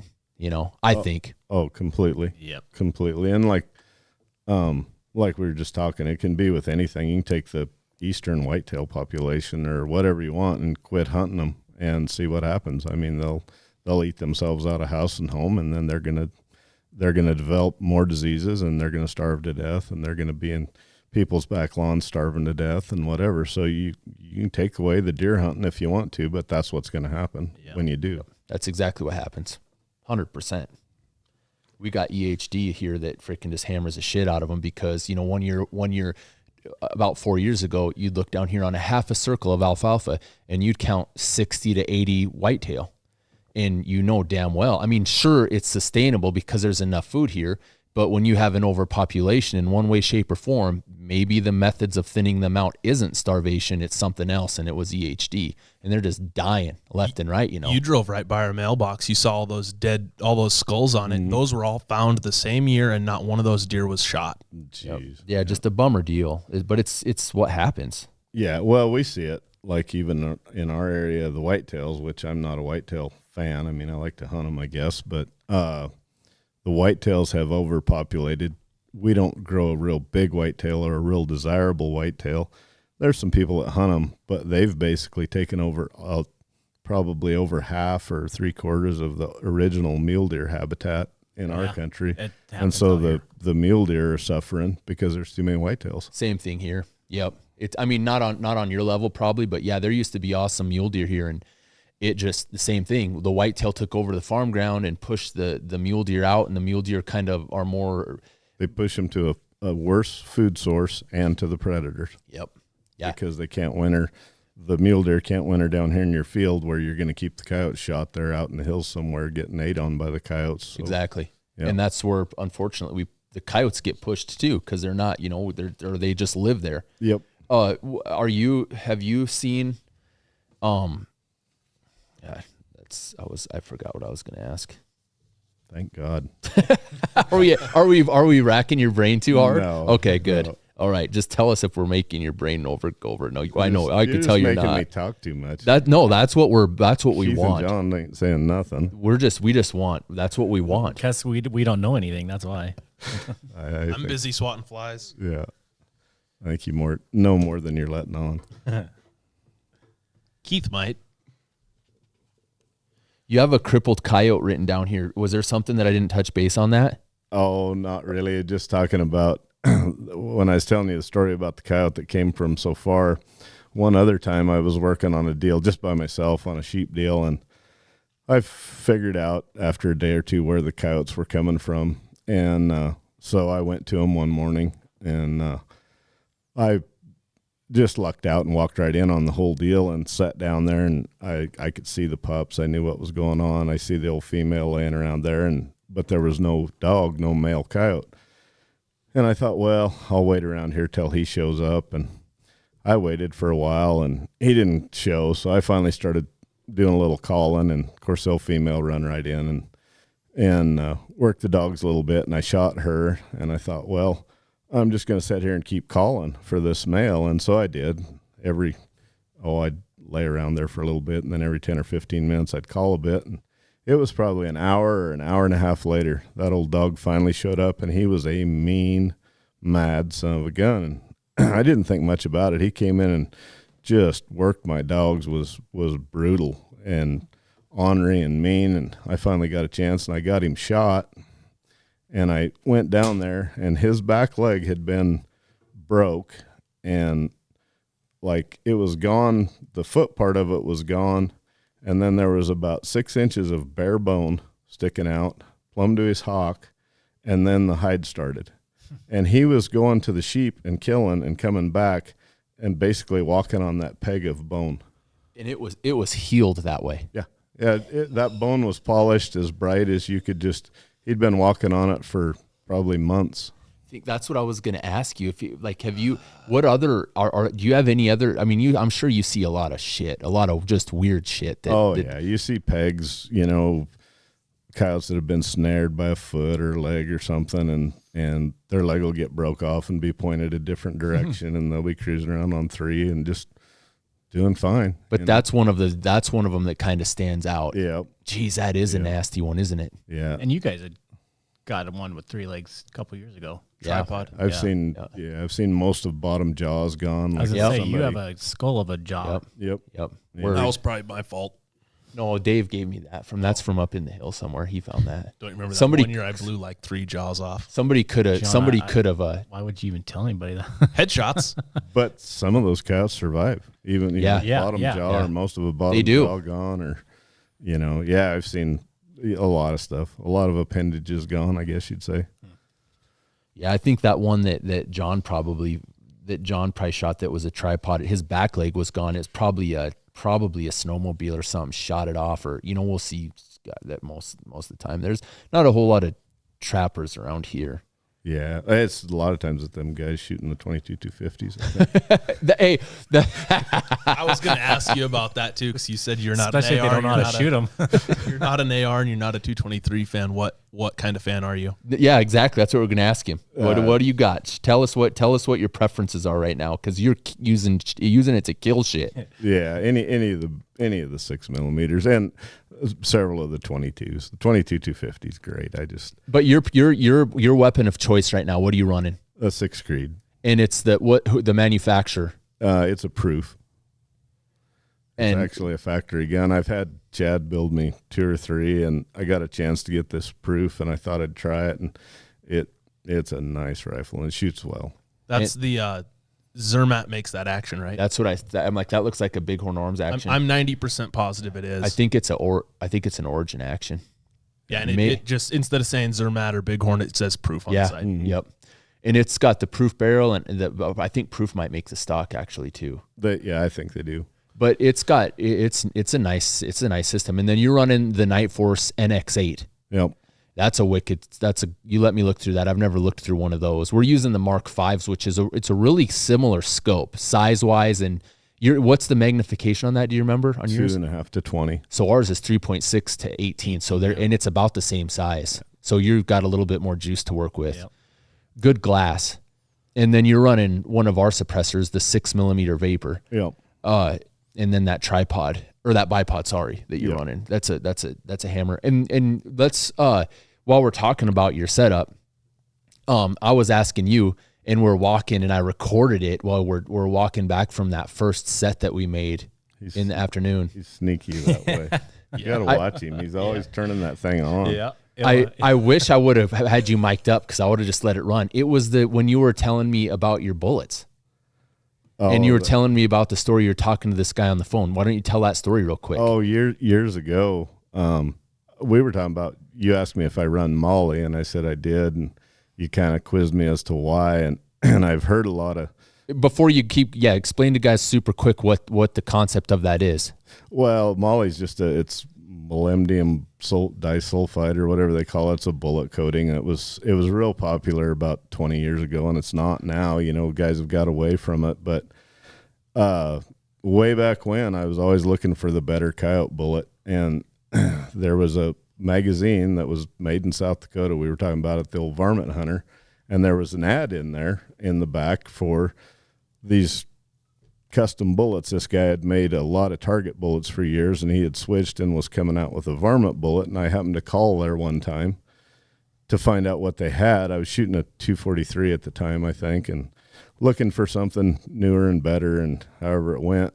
And anyway, I talked to this secretary for a minute. I said, I'm curious about these bullets. Oh, hang on a second. She said, I'll put you on with the guy. And the guy got on the phone, and we visited for a long time, and he said, I'm going to send you a box of these bullets. Try them. He said, you'll love them. But I want some feedback and some reports. And he said, they're mollied, and whatever you do from now on, he said, try this molly, and went through a whole process of, how to do it, why he did it, and everything else. And it turned out it was Walt Berger from Berger Bullets before they sold out. And I never met the man, but we visited all the time on the phone, and what a great guy. And when he, later on, when I wanted to continue with the Molly and do it, he went through the whole process of how to run Molly, or his theory of how to run it, and how to clean your barrel when you are running it and everything else. And I've just stuck with it forever. So you learned from one of the OGs in the bullet manufacturer industry pretty much, and got his. And that was before there was no burgers on the shelf. He was selling a mail order. That's cool. That's really cool. And you basically got taught firsthand how to run Molly projectiles from the guy that started Berger Bullets. And he was huge on it, and so I've just stuck with it. I've had some guys, oh, you can't run that, or you shouldn't run that, or that stuff's no good, but I've just stayed with it. And you're like, worked for me. Yeah, exactly. You hand load all your own stuff just like us? Yep. And you're running, what's your projectiles of choice then? What are you shooting right now? I had been shooting the 87 grain burgers for the hunting version of a 6mm for quite a while, and to kill coyotes. And there was a time during this COVID stuff I couldn't find any, and I went and bought some 87 grain VMAXs, the Hornady ones, and I'm highly impressed with that bullet. I've shot several hundred of them now, or several hundred coyotes with them, and that is a hammer. Just a throttle. And you Molly coat all those still? Yep. You Molly coat them yourself? Shit. Yep. Yeah. You just throw them in a tumbler. Yep. Smoke them out. Some steel BBs and Yep. So how did he tell you, just out of curiosity while we're talking about it, when you clean your gun, when you're running Molly coated bullets, because I did a lot of reading up on it earlier too, and I never ran them. I don't. So I can't say I don't know. When you clean it, you don't use a brush. No, his what he told me back in the day, and like I said, I've stuck to it. But he would run a solvent, a patch with some solvent on it, 3 or 4 solvent patches, 4 or 5 dry patches, and then start with Croil, 4 or 5 wet patches of Croil, and then patch or dry and go right on. He said, don't worry about whether or not your patches are clean. Yep. And he said, never ever run a brush down one. Yep.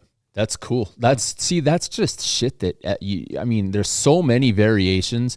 There's no one right way to do it. No, and I've had guns, that old 243. I know I probably got 4,000 or 5,000 super hot rounds down that barrel. And it's still before it went. Holy Yeah, shit. that's a lot. None of them fast though. No, As yeah, fast yeah, You as said they hot would go. rounds. yeah. No, I mean, you're shooting once and then you might shoot again a half hour later, Exactly. or a day I'm later. not a prairie dog shooter. Oh yeah, and you're not so- shooting strings. Yeah, there you go. Yeah. But still, though, still, You trying to say you don't miss? Oh, I'll say have that. occasionally, yes, but yeah. When yeah, and it's kind of like, I'm sure you guys are the same, but I had an old guy tell me one time, I don't even remember who it was now, but he said, when you get a coyote rifle that shoots good, you treat it like a sore thumb. yeah, You baby it. Oh yeah, Yeah. hell yeah. Fuck. You don't go shoot prairie dogs with No it. shit. that's No, right. no, man. It's like right there, and you shouldn't be having it hanging with Yeah. the barrel supported, That one not shoots the. so good it never gets shot anymore. But no, that's way cool. Yeah, That's- we shot the barrel out of it, put a new barrel on it, and now it doesn't get shot. Yeah, the how fast were you shooting? Would you say you were shooting your 243 when you got 3,000, 4,000 rounds? I was running the 70 grain burgers let me rephrase that. I think the first bullets he sent me were like 65s, and that's what they called them an MEF, which he said stood for maximum expansion factor. And it was just I never. it was an addition to their target bullets. They made the end of them bigger, and we're trying to make them blow up. And anyway, after they sold out, and I don't know who bought Burger the first time, and they became commercial, and you start seeing Burger bullets in the stores, but Burger went through a phase there where they quit making the 65, so we went to the 68s. They quit making the 68s, so we went to the 69s, and then we went to the 70s. But I think originally when I started with those 65s, I was running them somewhere around 3,700. Yeah. So you weren't. It wasn't like it was wasn't slow. all you I could I get. bet all of that was them trying to get a little better ballistic coefficient. Yeah, I don't know. Just there for a while, they about drove me insane because I would find a bullet I liked and they'd quit Yep, making it. that's what sucks. So are you? What was your barrel length on that? 22, 20? Oh no, we run. This is old school 26s. Yep. And You were as going hard- max point blank as- range. Yep, hard as you could run them. Yep. And that barrel life, extending barrel life is one of Molly's claim to fame, right? Yep. Yeah, that was some of the original stuff, and then stopping some copper fouling, and I don't know I don't have a bore scope. I've never had one. I just know my guns last a long time, and Yeah. I think it's supposed to increase your velocity a little bit too. I've heard that Make also. them slipperier. it decreases it at first because you're losing some pressure because they're slippery. So if you run the same load, you run 40 grains of powder with Molly and 40 grains without, the Molly load will be slower because there's not as much pressure because it's Yep. then you It's can being pushed easier. But then you up your powder charge to overcome that. So typically with a Molly deal, you could always run, I don't know the percentage, but say you could run probably 3 to 5% more powder behind a Molly bullet than you could unmollied. I got you. That makes sense. That's something I'd never heard either. Yeah, That's to come back makes sense. to the same velocity. Yep. And maintain the pressure. Yep. Yeah. Yeah, pressure is what creates speed, of course. That's interesting. So when you go and you're doing your thing with your rifle now with your setup, are you more? Are you still? When you shot that first coyote, it freaking was a laser. That coyote. It shocked that coyote, and it on the impact sounded so hard and so loud because of course you're running a wicked can, the vapor. But are you still looking at running a max point blank range, or are you more in the mindset of, all right, for most of these coyotes, I have a good rangefinder. I range them. I have enough time to make the proper adjustments, and I can either hold or dial and shoot, or what's your setup like now? I've went through the whole process. I'm sure you guys have too. You start with the regular crosshairs. The next thing that I had was I ran a Burris Burris came out with the very first, what would you call it? A ballistic A BDC? Plex. Yep. Yeah. Ballistic Plex. The very first one I ever seen was a Burris. And it was a big, awkward, cumbersome scope, but they were tough. And that BDC thing, it wasn't exact, but you figured out that, and it wasn't a first focal plane. So you figure out you have to run it on the same power all the time. Yeah. And then you figure out where each line hits, and it may not be exactly at 300, but it's at 320 or anyway, you figure it all out and you go through that system. And then better rangefinders, and then you start dialing, and everything is a process. It's changed so much in the last 20 years that now I'm running a good rangefinder that gives me all my dope. And Tell them what that is. the new SIG 10K. Yeah, that's a bad. I'm gonna get Did you one bring of it those. with you? No. Good thing you didn't bring it. It might have got lost here. Oh shit! Boating accident. I was going to say that too. So, you go, everything's a process and everything changes, and you have to change to keep, improving your Right, game, as it right. were, or whatever. And you told me how you have it on yours. You've got all your ballistics integrated into your kilos. You range, and you've been pretty much happy with how that's running. It was spot on. You put an app in your phone. I did, which is hard to believe I can say that, but anyway, I run. You're doing pretty good, man. Yeah, I got the app in my phone and did everything. Run all my velocities and everything in there, and that kilo it accounts for your your altitude density, which is not the actual altitude you're at. It has all to do with the everything else that's going on, humidity and heat and blah blah. Anyway, I run everything in there that they told me to. Went to my bench, which is right out my back door, and banged steel from 200 to 700. Dead nuts. Right on. So are you utilizing hold with your Night Force, or are you dialing? Well, I originally had a dial in that Night Force that was a yardage dial. Yeah. And was running that with the I'm drawing a blank now. The other binoculars I was running, Leicas? they're the Leicas, HDBs. yeah, HDBs, and was running they would give me the corrected yardage. I would dial. I had the yardages on my dial. You range at 600 and you would dial to the 6. Exactly. And now with this system with the SIG, I'm going to go back to, it just tells you how many minutes. Yep. I'm still running minutes, not Mills. Yep. And that way I can just go to 4 minutes or whatever it tells me. And that's what you don't do. need the yardage. Yep. Yeah, that's simple. I'm not a Mills or MOA guy. I like whatever. It's just it's what your preference is. I don't think there's much difference as long as you match your shit up. I've always ran. I don't have anything against the mill system. I've just always ran the MOA. It's what I know. Yep. It's what I started with, Yep. and I've kind of figured it out in my pea brain, so That's how it sticks works with me. Yep, that's what works for you. You're doing good at it. So how far out will you shoot a coyote or shoot at a coyote before you Well, I'll tell you the same cut the thing. distance? I was talking to an old sheep herder one time, and he said, "How far away will you shoot at a coyote?" And I said, "Well, typically I don't shoot at coyotes." Yeah. That's fucking. What, did he catch on to that right away or not? Oh yeah, he caught on. yeah. And he said, "I got my old M1 Garand I keep in the sheep wet." He said, "I'll Oh, shoot at shit. a coyote at a mile," and I'm like, "Well, that's That's not the problem. what I'm trying to You're do." shooting at them, right? Yeah. You'll only shoot at them once. So, anyway, I go back to percentages, and for me personally, with the equipment I have, the wind I deal with, and everything else, anything under, I would say like 400 yards, I'm still at 90%. I probably get to shoot 9 out of 10 coyotes. Yep. I can live with that. Yep. At 500 yards, it drops to 80, probably 8 out of 10, 80%. Yep. You're getting a little sketchy. And past 500, I can't do it. I mean, right. yeah, I could probably hit 50 or 60%, but that's, in my world, that's not good Right. enough. You can make the situation better instead of shooting at them that far. And that's Yeah. that's exactly what I. And there again, that goes back to, I'm not afraid to move. Yeah, same with us. I went to a lot of coyotes that were out there barking Yep. at 500 or 600 and cut it by 200, and then I know I can kill them. Yeah. It's 300, and they're going to die. Even a 250-yard shot, if you're looking at it, it's a poke. It's not a gimme shot. And you have the same exact, once again, concept as us, and only the reason, it all goes back and boils down to your percentages.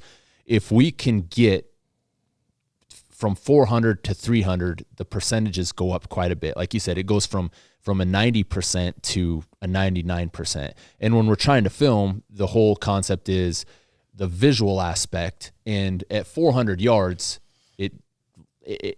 by the time I zoom out, it looks like an 800-yard shot. And it's not that interesting. I mean, it's cool to say you shoot them out there at 800 or 900 or 1,000, but you can't see. Yeah, that's not the whole point. Yeah. There's a gun range across the road from my house, and I used to go over there once in a while, I finally quit going, but just because of the clientele or whatever. But I walked in there one day and this guy's like, they got a target range out to 2,500 or something. He said, I just rang the gong at 1780 or whatever, a mile. Yeah. So I just rang the gong at a mile. I said, first shot? Well, no. I said, well, yeah, I can walk one in there if you give me all day and enough bullets. Exactly. That's right. Except for John shot 2,210 in 3 rounds times 10. Yeah. Better than And then he told the Desert Tech guy that, and he's like, "Oh, that's cool." Well, yeah, He that's was like, yeah, whatever. I get those Who videos cares? all the time. That's what he said too. My target was still smaller. It wasn't though. as cool as everybody else thought. All right, dude, we won't go through to that work again, trying to make a shot on a. Anyway, hey, let's talk about some. Let's go into some stuff here. So you have when we were out there, you had a pair of coyotes. When I was out there, you still had another pair of coyotes, and you got into not only the aspect of you killing coyotes for a living, but you also record a lot of sounds, or you did. I did, yeah. Not as much anymore. I don't know. Seems like there's a lot of it around now, and good stuff. I'm not faulting anybody. Boy, there's some guys recording some cool stuff. But yeah, we started, I don't know, in the early 2000s.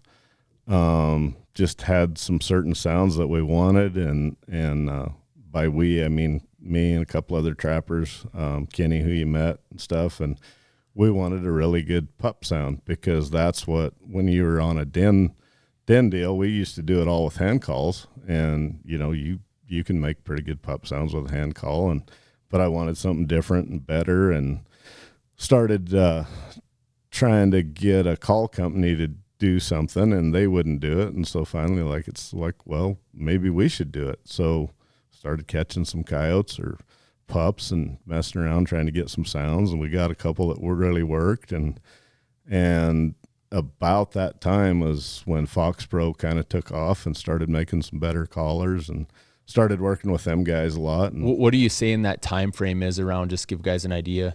I'm guessing 05, Okay. 03, 05. I don't Somewhere in there. I'm old and I don't remember that far back, but it was somewhere in there. And yeah, we started all the vocals that Fox Pro had for a long time was stuff I recorded. We did a bunch of their elk sounds. Kenny and I went up and spent a week on the mountain trying to get some elk sounds, which we got some good stuff, and traded that for a collar for Kenny, like an FX3. Oh shit! We spent like a week recording elk to get one to get a collar out of Fox Pro. So, and we didn't know what that kind of stuff was worth. They didn't know. Yeah. They were just starting too. So shoot, we were all just kind of wandering through life and trying to get some stuff recorded. And so you guys, when you started filming coyote vocals, essentially, you were also recording audio from elk.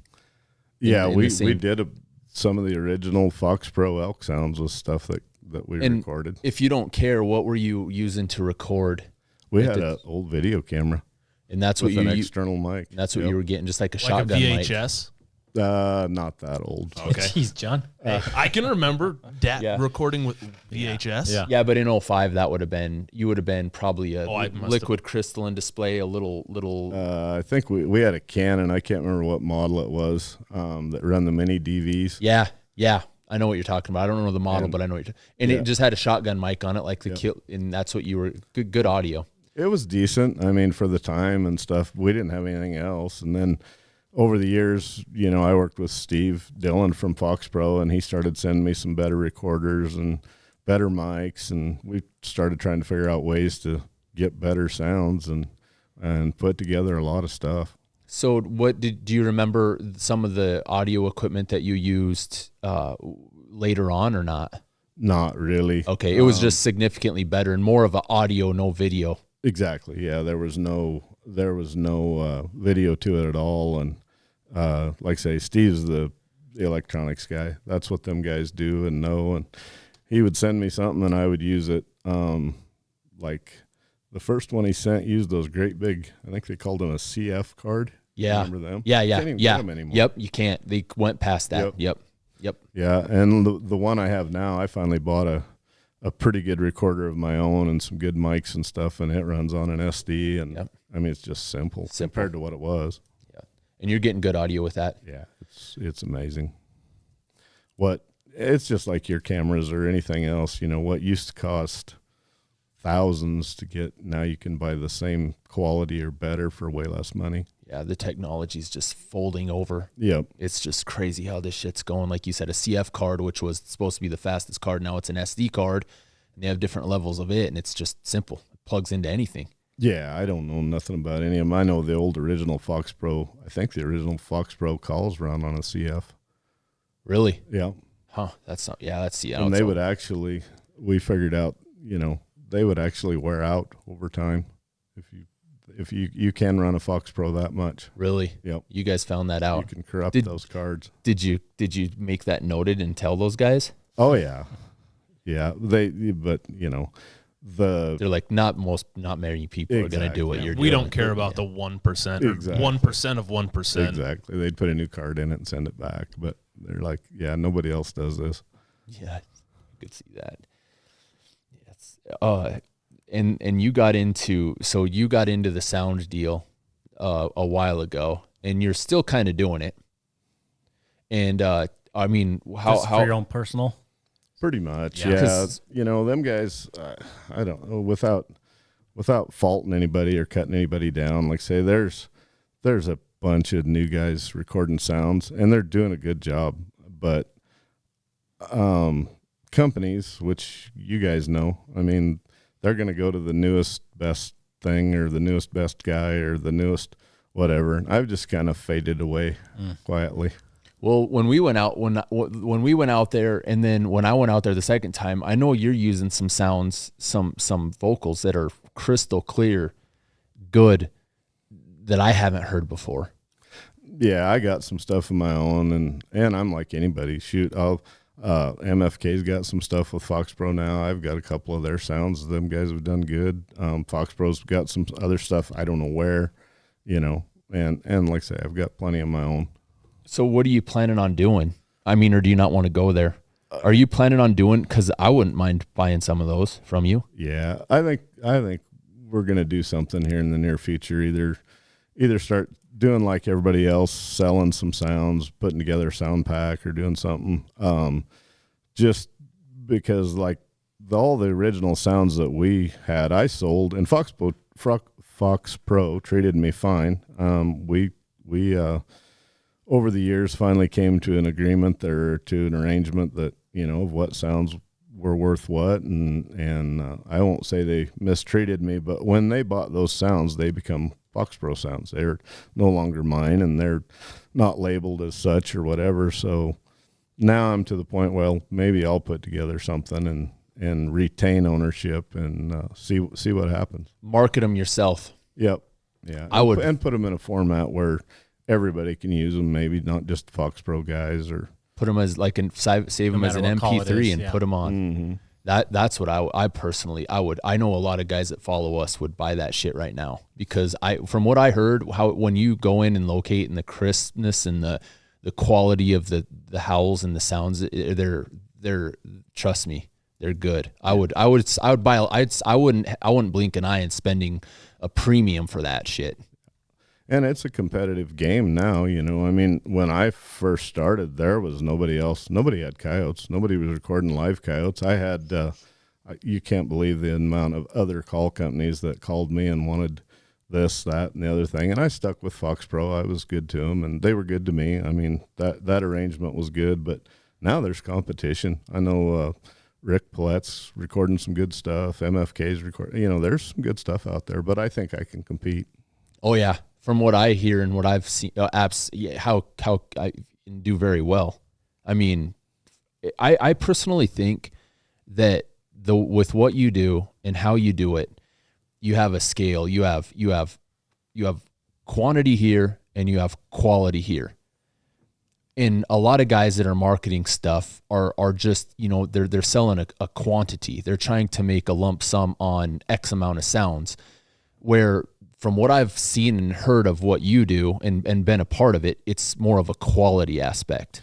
And that's what we're all about. I would pay more for 5 of your sounds than I would for 20 of theirs. Yeah. Well, I look at it. It's like most, you guys probably remember buying a music CD. Yeah. You bought it for one good song. Yeah. Yes. And 9 sorry ones. So nobody ever released a CD with 9 good songs on it. Yeah, that's good. That's good. Yeah. Funny. Yes. Exactly. So yeah, if I was gonna do it, I mean, I want to put some, bunch of good songs on one track or one CD or however you want to look at it. An That's MVP funny as playlist. shit. That's good. That's a good way to put it. Oh man. Oh yeah, exactly. Yeah, that's interesting. What? So you got it seems like, I don't know the fella, but you've got Mark down here. You wanted to say some stuff about that fella? Or? Oh, I just going through people that have helped me, and I know I sent you some videos the other day of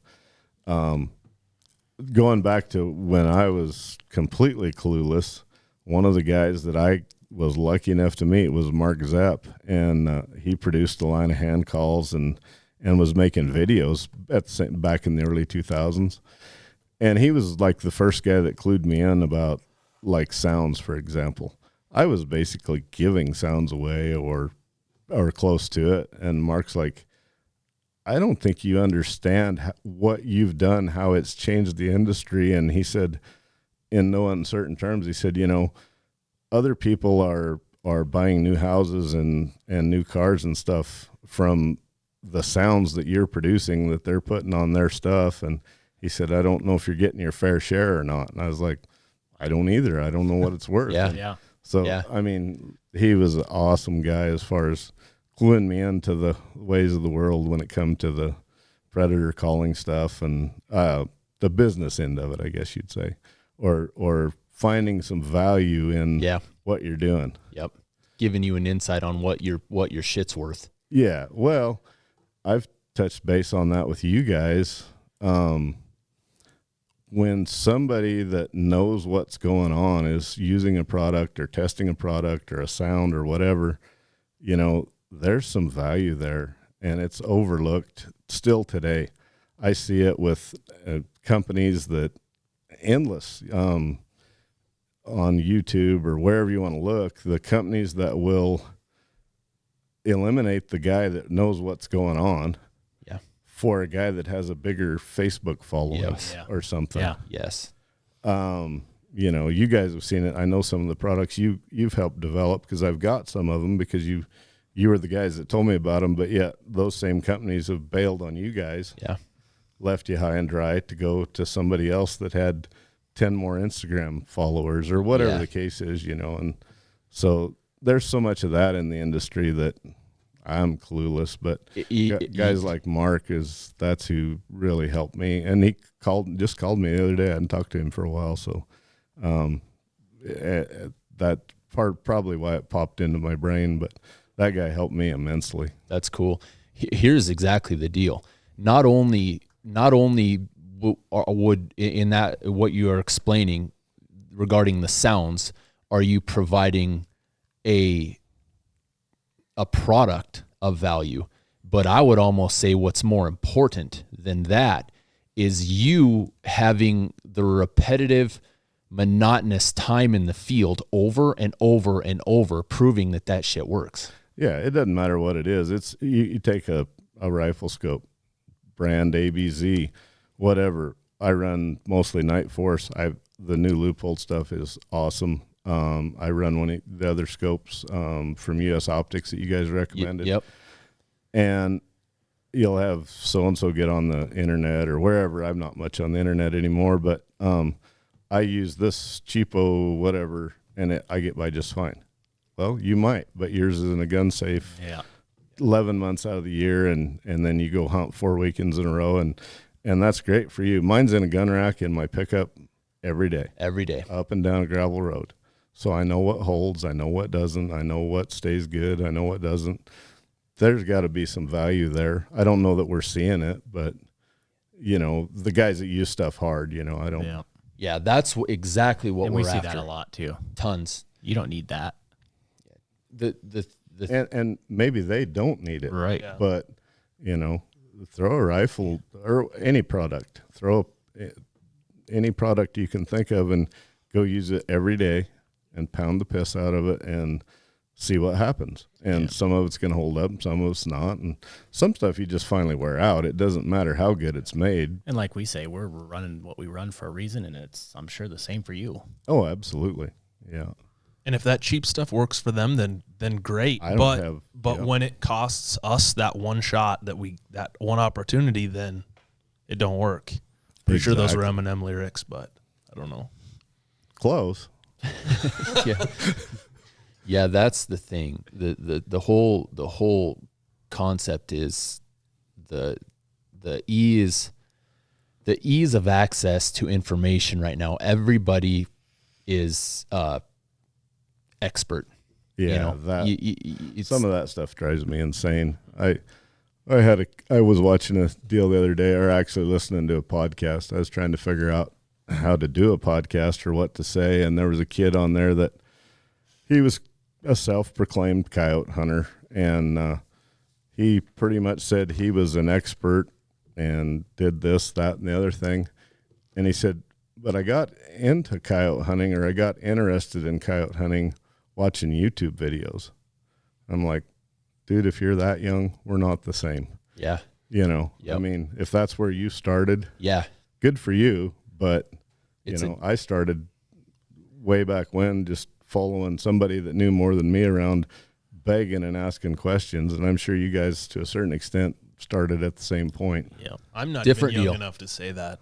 Yeah, we are. I'm not. It's the same thing in a way. Like you, I learned when I remember, like I've said it early. I remember my dad skinning coyotes. It making greens, $100 pop. Yep. And that's just how shit was. There was no old VHS cameras were the only thing that was around. There was nothing like there is now.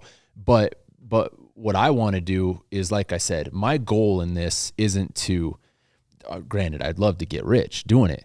But there's so much misinformation out there, and not only misinformation, but you have so many, I don't know if you call it self-proclaimed experts, but just experts because the internet taught them so, not because of their own failures from experiences.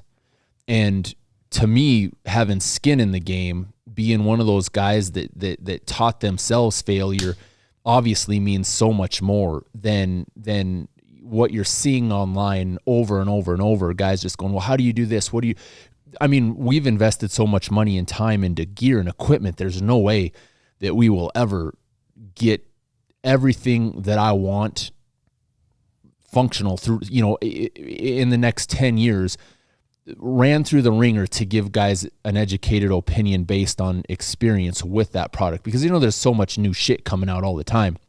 But regarding what we're talking about here, hunting coyotes, learning from your time in the field from the very beginning, learning from guys just like you said, a pilot that's been flying for 30 years, the shit that you can learn from them. That's where I want to give some credit. Is I don't want to be the guy that says, yeah, I did it all myself, because I didn't, man. I learned everywhere I could learn. I was lucky that I was around the people that actually knew, and not somebody that just said they knew.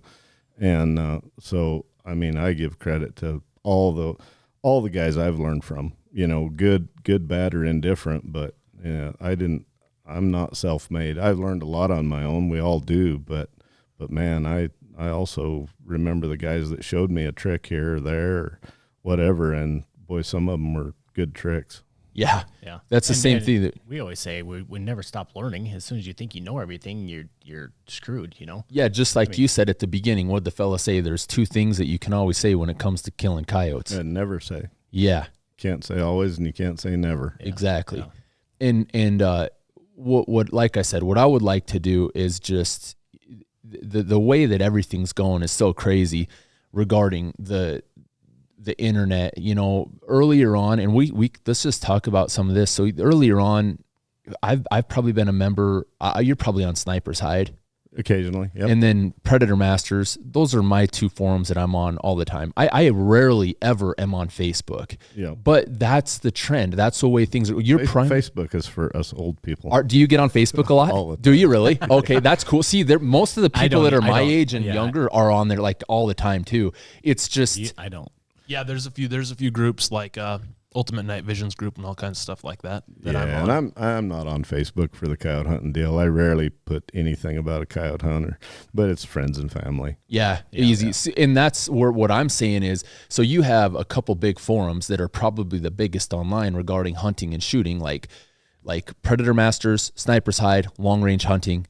Have you heard of that long range hunting forum? Yep. And I'm members on all those, but you would have early on, and not when I say early, like 10, 15 years ago on Predator Masters, and it is what it is. When I started getting on there still is information, but how much of the information is Googled and then just regurgitated, reposted. Earlier on, there was, I would say, quote unquote, legit guys, respectfully, that knew what was going on. They knew how to do it. And unfortunately, some of the moderators didn't like how it was said or typed on there because, you know, they thought it was too soft-skinned or too rough, gonna hurt too many feelings. Exactly. Yeah, feelings got to be a problem. Yeah. And that's that's what happened with them places. I can't remember the name of the guy that originally started Predator Masters, but he was a coyote hunter and knew something about it. And then it changed hands 2 or 3 times, I think, and eventually ended up in the, I don't know. I guess it's still there, but I would say it ended up in the wrong hands. And basically you were dealing with a bunch of moderators, the majority of them that were low success, low numbers guys, and the majority of the population in general is low success, low numbers guys. And that jived, and that made for a lot of people in one spot. But the guys that really did know something, they kind of started weeding them out pretty fast. That's what happened too. Mm-hmm. Like Les, I don't remember what happened on him, but there was a bunch of people just bitching or ranting and raving on some post, and he just said up and left and said, "Screw this shit." Yeah, there was so much went on there. It's like Les and I have talked about a lot of different stuff over the years, but one of his videos or TV shows, or I think it was a video that he produced. They killed 20, 30 coyotes, and somebody said, "Well, why don't you ever show your misses?" And Les said there wasn't any. And I mean, just people just scream and fall over backwards. They're like, "Oh, you're lying, and you can't, nobody can do that, and you just don't want to show them and whatever." Well, a guy like Les isn't going to take much of that. Yeah. Yep. He's just like, I don't need it. On to better things. And that's what sucks because there's a point where if you're really good at something, you're confident about your work, no matter what it is you do. And some guys have a little bit of arrogance to go, which I don't care. If you're that good, I don't care. You can be, maybe I might not like any bit of arrogance, but I'm not going to tell you that you can't do that. And regardless, if you, I've heard some stories on there where, the guys kind of said a similar thing where he said this and guys got pretty much butthurt because he was saying how good he was. If you're that good, man, you're that good. You can get butthurt all you want. If you're going to tell people you're that good, the thing is there needs to be guys like that on forums like this, because here's what happens. Now with the trend, with the social media thing, with Facebook, with YouTube, with Instagram, primarily Facebook, I would say a lot of the people that were on Predator Masters or some of those good old forums for an awesome source of information have gravitated towards Facebook. And now you have hundreds of different Facebook pages started. Like you have a 22250 page on Facebook. You have a predator hunting page on Facebook.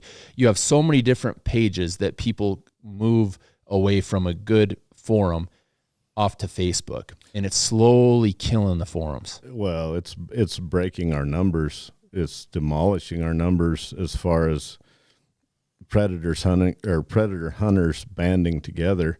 And you're seeing the results of it is because everything's getting so fractured that now contest hunting's going away. They're getting it banned in a lot of states, stuff like that. I'm not a contest hunter anymore, but there needs to be some places where we still band together somehow, regardless of our differences. Yep.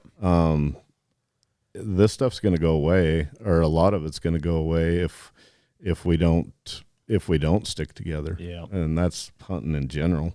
But yeah, everything because of, I don't know if it's because of the youth of today or what it is, and I'm not going to say that that's the reason, but yeah, people in cases, some cases anyway, they need to learn to suck it up and go on. And just because you can't do something doesn't mean somebody else can't. It's, I would be the first to say I'm not as good a contest hunter as Les was.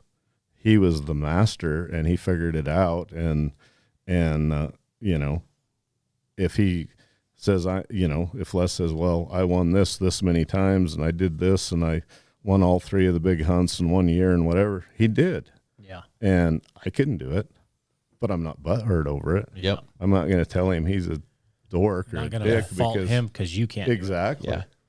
Yeah. That's the whole thing. That's the whole problem that we have is the guys that are online. Well, I can't do that, so I'm not going to like it. For some reason, someone else's success takes away from their own. Yeah. Yeah, or they blame it on where they live or whatever. You know, Some well, excuse. you couldn't do that where I live. Well, I don't know if I could or not, but there's a better chance of me doing it than you. Yeah. And the thing is if they would just, eat their own words and just bite their tongue and just go, hey man, I'm not here to compete with you and say you can't do that where I live, but I could do that where you live. I'm here to give you insight. I'm here to help you out. Maybe you should listen and you might be able to do that where you live. Yeah. But it's, I don't know, we're in a world of excuses and it'd be like somebody saying, well, if I lived where James O'Neill lived, I could kill as many coyotes as him.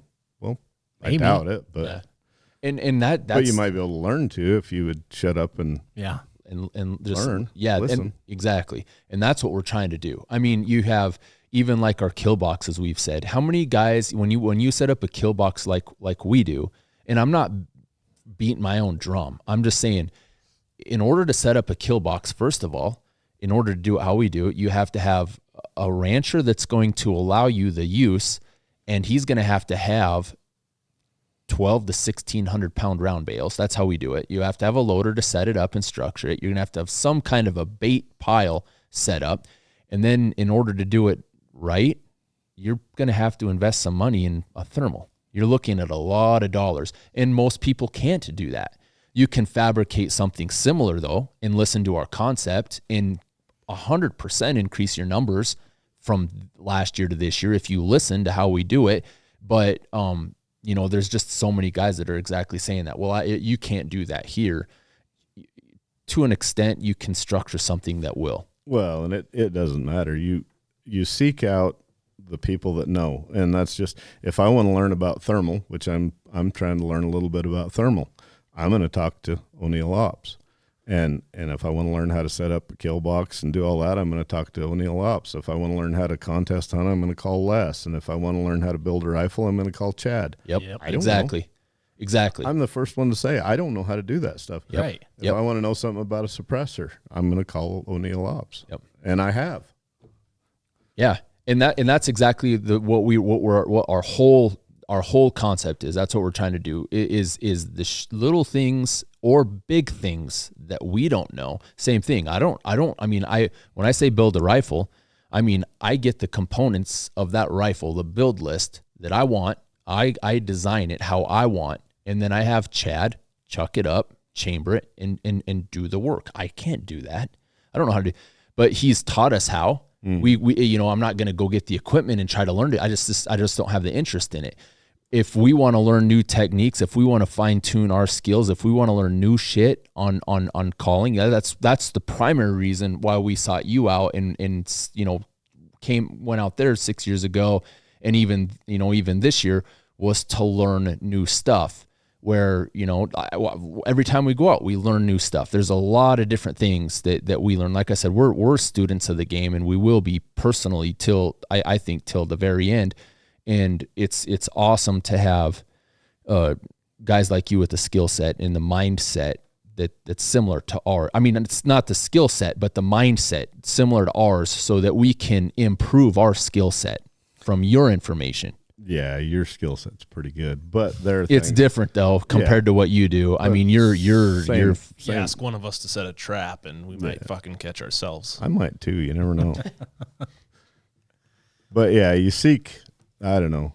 If you want to improve at something, anything in life, and I don't care, it doesn't have to do with coyote hunting. You seek out people that are better than you. Exactly. 100%. Yep. Yes. 100%. And try to learn things. And that's, I don't know.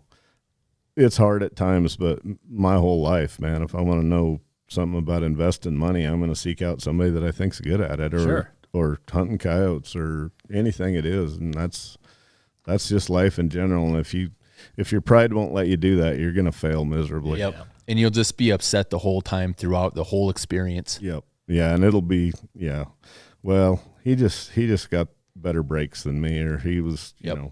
Yeah. He lives in a better place, or he has more coyotes than I do, or, you can come up with an excuse for everything if you want to. Yeah. Yeah, exactly. I was thinking about that the other day. I was just riding on my bike, and I'm like, I watched this documentary, so I'm not going to coin the idea. And this guy was like, he was one of the Red Bull dudes. He's one of the guys that's a high-strung, high adrenaline junkie that would either, free dive or free fall or cliffhanger style guy without a rope. And he's like, here's the way that I look at it. You have 2 jars here, and both of them are half full of marbles. And in the life that I live and what I enjoy doing, every single day that I go do a jump, or I go do climb a cliff or whatever, I take a marble out of that luck and I put it into the skill. So I'm getting better at my skill set every time I go out. And you can relate that to us. Mm-hmm. It's what we do. Every time you go out, you might mess up, and you might go, all right, I'm not going to do that again. You're taking a marble from luck and you're putting into the skill set. But if you can find somebody to hand you a whole handful of those marbles at once, it goes faster and better. Exactly. And that's what's happening nowadays. Everybody's like, well, I can just Google it and find a handset. But eventually that last day, there's that last marble in the luck, and it goes into the skill set, and your luck's gone, and that dude's toast. He said eventually I lost all my marbles a long time ago. But that's what we're doing. Eventually you build up a skill set to the point where you're really good, and if your luck's gone, I mean, I'd rather have luck than skill any day. Like you said, like you were talking earlier, if you don't have coyotes in this area, if you walk in, if you locate some coyotes at 2 a.m. and you're assuming that they're going to be there the next day, that first morning set, and you go in there, and for some reason, those coyotes went 5 miles further west or 2 miles further north into the wind, and they can't hear you. That's just bad luck. Mm-hmm. That's just bad luck, and your shit ain't going to pan out. But we're here to fill that freaking void up with skills and try to help guys out. That's what we're doing. That's honestly why we sought you out, to acquire more skills, more understanding of the game, and expose it all. You've been real fortunate, or we've been real fortunate that you have allowed us to come out there and hunt with you, learned techniques. I first time when I went out there, for the last time I went out there, I bet I had, I don't know, 5 or 6 guys message me on Instagram story or Messenger and say, hey, does he do anything different? Does he do anything, what does he do different? I'm like, he does a shitload of stuff different, and we're going to do a podcast with him, and some of the stuff he might say that he does different, but a lot of the stuff he might not. I know one thing I told him, you use sounds that nobody else has. That's a freaking big different deal. It is, but it still goes back to, what one of the things I've said for years, and somebody asks me about calling, where you park your ass. is 90% of it. I don't care what kind of call you use or what sounds you use. If you're setting in the wrong spot, it doesn't matter what you got, because you're going to get dicked. They will pull your pants down and make fun of you. Yeah. Coyotes will. Yeah. We've had it happen plenty of times. Yeah. Yeah. Exactly. So that's, I don't know. There again, back to opinions, but that's one of mine, is that, you know, if you don't have that part of your game down, nothing else matters. There's no magic sound. Some sounds are better than others, but if your butt's not in the right spot, it don't matter. Yep. Yeah. That's right. That's why I always sit by the camera guy. He tells me when to shoot. That's a thing too. It's just, yeah, there's a lot of people don't, even just the filming thing, you know, going out there with you guys. The last thing that I know that you're doing it you're doing it for a job. I'm going out there to film your job. I'm not going to dick it up. So don't wait on me to get my shit set up. You go. My main thing is just being close enough that I can hear you say you want him, and I can say yes. And it worked out good for the amount of time that I was out there. I mean, Both stands. Yeah, both stands, exactly. And the whole hour of sleep, I was out. Pretty good average. That's really good. Yeah, it was cool, man. Like I said, we appreciate that. We need to just, what needs to happen is we need to come out there and we need to come out there again this fall, if you'd have us. Maybe all three of us just pack up and go and just be discreet, run a couple cameras, get some more.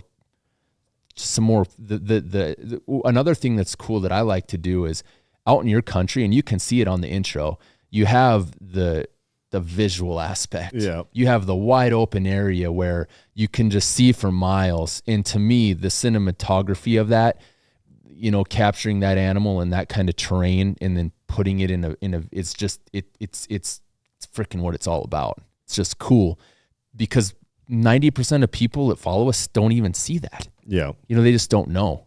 Yeah. Well, you're talking about things me and Keith don't understand again. What did he say? What? Cinema what? Cinematography. Yeah. It goes with the what's that? Instagram thing. It goes with Instagram. Cinnamon Pretty toast. pictures. Cinnamon toast. Oh, man. I'm like, Keith, just let me pull the trigger. Yeah. Yeah.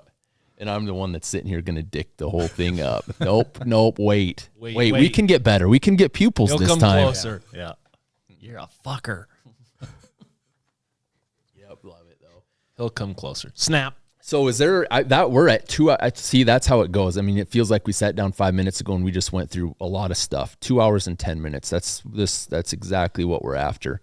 Yeah, I'm guessing we've covered a lot, and nobody wants to listen to me for 2 hours. Oh, they will. People will love the hell out of it. The people that follow us, that's another thing that I really enjoy is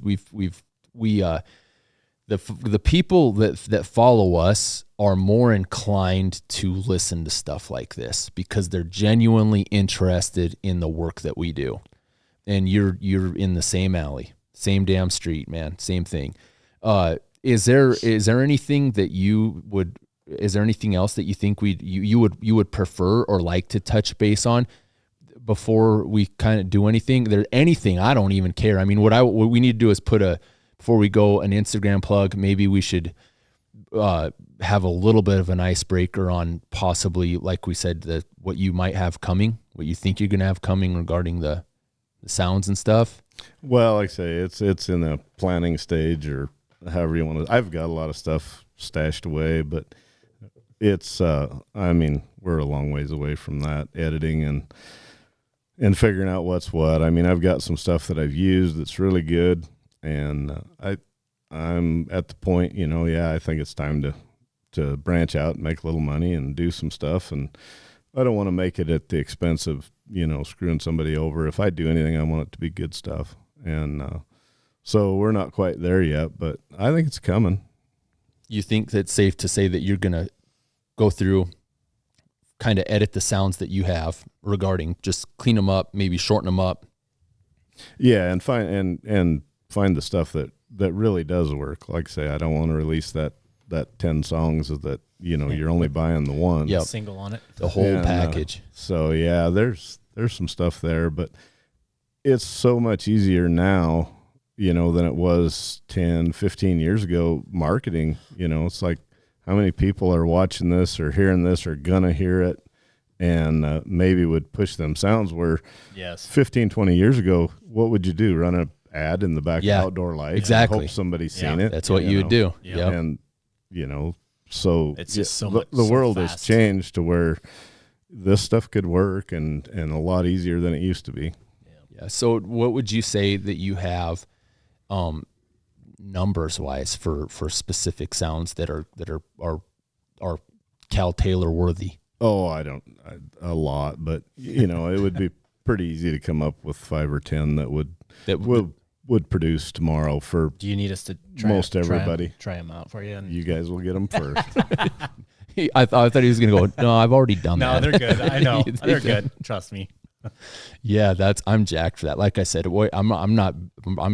I would love to help you expose that, and I'll be all about it from seeing and hunting with you and knowing what you've got. Well, not knowing, but hearing some of the things that you've got in your arsenal. That's a whole nother. Well, it's all rabbits. Yeah, exactly. That's exactly Cool. right. That's all we play. That's it. That Just- works for us then. So it's going to be labeled Rabbit 1, Rabbit 2, Rabbit 3, and the whole DVD is going to have 10 of them. CT Rabbit 2. That is so damn funny. That is good. Oh my gosh, that's good. Yeah. Yep. I'm jacked to do that. So And then what's your Instagram? yeah, tell us what your Instagram You handle just start is. that? I just started it. Yeah. I don't even know. I'm not sure how to get on there. John will. John will get on there. Snake think- up Cal I think it's Coyotes. Cal Taylor Coyotes, I think. Yeah, I tried like 4 different things, and that name's taken. That name's taken. Really? Yeah, oh, yeah. Cal Taylor Coyotes, all one word, all lowercase. No No underlines. spaces, no underscores. Cal Taylor Coyotes. See, Perfect. nobody told me you could do that, or you could have spaces. Oh, well, I don't know if you can have spaces. You can have underlines and shit Yeah, like that. yeah, That's a good one, though. That's an easy one. Cal Taylor Coyotes. That's way better than having, like mine's all lower space O'Neill Ops. That's When it. I tried O'Neill Ops Pro Staff and it wouldn't work. Said that name was taken. Some dumbass already has that one, huh? So good. That's so funny. Yeah. And then as soon as you get your You website, remember I told a guy that one time. what's that? You remember that story?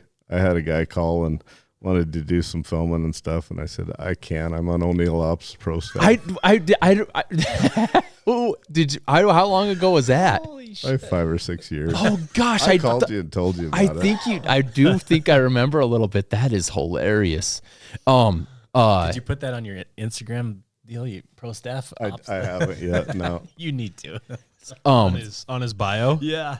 Real quick, we never talked about this though. You don't only do contract killing for coyotes. You do a legitimate guided services for big game hunting too. Yeah, we have for years. Why don't you go into that? Might as well put a plug in. The guys that are listening, you never know who will pop up. Yeah, our deal's pretty simple. We've pared it down to where we do archery antelope, and that's all we do. Okay. We do about a month of that in the fall, and I've got a really good ranch we've had for 20 years and specialize in that deal, got away from everything else. And there again, if you specialize in something, you get really good at it. So our success rates have been through the roof, and we've just stuck with our little program, and it works for us. And we didn't really want to we got bigger for a while, and pretty soon you're just paying a lot of people. Yeah. You're not really making any more. You're just paying more people. And Do you get any guys that just absolutely could not hit anything? oh yeah, yeah, we're not gonna. Yeah, Not gonna go there? Yeah, well, we could, but yeah, I would think archery that would be more of those guys are a little bit more practiced and stuff than with rifles. 90% of them are really good, and 10% are like pulled their bow out yesterday, and yeah, you never know. And we've got to where we can set things up, figure people out. I'm sure it's like you guys with your elk hunting. You figure guys out really fast, Yeah. and know where to put them, and who's going to wait and shoot a big one, and who's going to hit what they're shooting at. And I got a guy that guides for me, has for 10 or 12 years now, and we got our game down, and we know who's going to wound something, and we go get them. And our country's open, like you said. We never hardly ever lose one. If they get one hit, we usually find them. It's maybe one antelope in 10 years that we've lost. That's crazy. That's good. That's your key. So you take what? How many hunters would you say? Did you say a year Probably ago? 20. 20. 15 to 20, depending on the year and how we draw and stuff like that. So it's been good. I've spent a lot of time figuring out ways to make money without getting a job or without, by hunting, I guess you'd say. Yeah. Something that's fun that you like to do. Yeah. That you're good at. Yep. Yeah. I got a few cows now, and that's just to keep me broke, I think. That's about right. What the hell were you thinking That's there? about right. Yeah. I've got a Tax write-off. Yeah. Yeah, exactly. That's cool though that you do that. That's something that you enjoy doing it. You enjoy the hunting, the guiding, getting antelope hunters in. Yep. Yeah, that's awesome. Yeah, it's good. Yeah. And you said that you're going to. So anyway, I was leaving your place a couple weeks ago, and you're like, "Hey, did you drop this gun off at Chad's?" And it's a 28 nozzler, right? Is that what that is? 30. 30 nozzler. Okay, yeah, 30. And you're like, "Oh," I'm like, "What are you doing?" And you're like, "I want to have the barrel cut down. I'm going grizzly bear hunting." I am. Yeah. I am. I don't know. You come up with things you want to do in your life, and I'm going to go kill some wolves, and I want to go kill a grizzly bear, and I haven't done either yet, and it's time, and I just Hell yeah. finally booked a grizzly hunt, and Oh shit. take me a couple 3 years to pay for it, but whatever, you got to do it. Yeah. That stuff passes you by. Yeah. You can see it. It seems like it was last year that we went there, and it's been 6 freaking years already. I didn't realize it was 6 years. Yeah. It's just crazy. Like, holy shit. You got to do it. That's why I'm telling you with your sounds. On the phone the other, I'm like, just do the shit, man. You've got it. It's there. You have the expertise. You have the marketing capabilities. People are going to listen to somebody that does what you do, and they're going to buy the shit. They're just going to buy it. We'll help you do it. We'll use our platform however you want, man. We're here to help. And so you're going to when do you go to hunt that grizzly? Next June. Oh, it's in June. I guess I'm not really even familiar with the seasons on that and how it goes. Yeah, they have a spring and a fall up there, and I'm going in June for a spring interior, not the coastal. Is there any? Oh, so that'll be probably a tough hunt. We'll see. I mean, I never been there. That was like, say, life, whatever you want to call it, life goal. Bucket list? Yeah, I'm going to go to Alaska someday, and I didn't really even care what for, but I wanted to go to Alaska, and I just haven't. You put stuff off, and you're busy, and everybody's busy nowadays, it seems like. And so finally it's like, well, if I'm going to go, just go. Figure it out, And it's not like I can just whip out the cash and run up there. So, I've been saving, and will continue to do so right up till the day I leave probably. But you got to go do stuff. Right. That's gonna. If you don't mind me asking, the hunt like that's what, close to 15. I was going to ask that too. You've probably looked into it, and is that one of the more affordable ones to do versus like a caribou or something else? Well, now, like a moose hunt up there, I think they start at 20 to 25 grand to go kill a big moose, or something. And so, all that stuff's got, and you can't, a sheep. Like you're screwed with that shit. It's 30, 40, 50,000. I can't play that game, but I can figure out how to go kill a grizzly bear, I hope. Yeah. Is there any stipulations on that hunt? Like, is it, since it's that price, there's no no size variations. You can, whatever is there. If you see a B and C Boone or what Pope, whatever, you're shooting with a rifle, but there's no stipulations of, no or trophy fees or nothing like that. It's just, you go try to find the biggest bear you can find and kill it, I hope. That'll be fun. You got to record that. Well, I hope so. He told me, or the outfitter up there said that you always have a guide with you, and he said if you bring a video camera, or usually we have one or something, he said the guide will film for you if you'll let him or want him to. And I was like, oh, absolutely. Yeah, that'd be cool. I'm not sure it'd be the greatest footage. I don't know the guides, but who knows? You never know. It'd be worth it. Try it. Can you run a suppressor up there? Do you know? Yes, you can. I checked. Yep. Cut your barrel down and run the can on her. Yep. That'll be good. That'll be cool. Nope, that's it, man. I think that's just, unless there's anything else you guys are wanting to add or go ask any questions, what's going on, or I do know one thing that I would really like to do is go hang out the side of a freaking chopper and film you mow some coyotes down with my R5. I'll bring two different lenses. I'll bring my 24 to 70 2.8. I'll bring my 70 to 200 2.8, and I'll swap those bitches hang out the edge of that shit and record. I don't know if he's still on here, but I seen the pilot get on your Instagram live, so yeah, you have to beg him, not me. I'll talk to him. How many people usually go with you when you're like? It's usually just a pilot and a gunner. No shit. Okay. Yeah. We can, like with him, if he'll allow it, somebody can sit in the back seat, but we try to keep her pretty trimmed down and light, and it's not maybe the most safest activity in the world, so you don't necessarily want to have a bunch of people along. Yeah. So I should probably take my Team Wendy helmet in case. So I would. I would. Yeah, I'll bring that. Take iRay USA in it with the micro. Yeah, just in case. No, that's awesome. Just another camera, essentially. Yeah. I bet you I could try to get some cool stuff. Have some more guys bitch about how steady my handiwork is. Mm-hmm. Anyway, if that's it, guys, if there's anything else, I'm trying to think. We went through a lot of stuff, solid, awesome information. That's exactly what we're after. We've got both cameras still rolling live, almost 2.5 hours of solid cranked out info just at the right time, right before season starts. So we'll be in touch with you on if we could maybe make a trip this fall down there to get some cool sets in too. Absolutely. After you that'd get be good. Cool. All right, I'll do a little bit of an outro here and caller.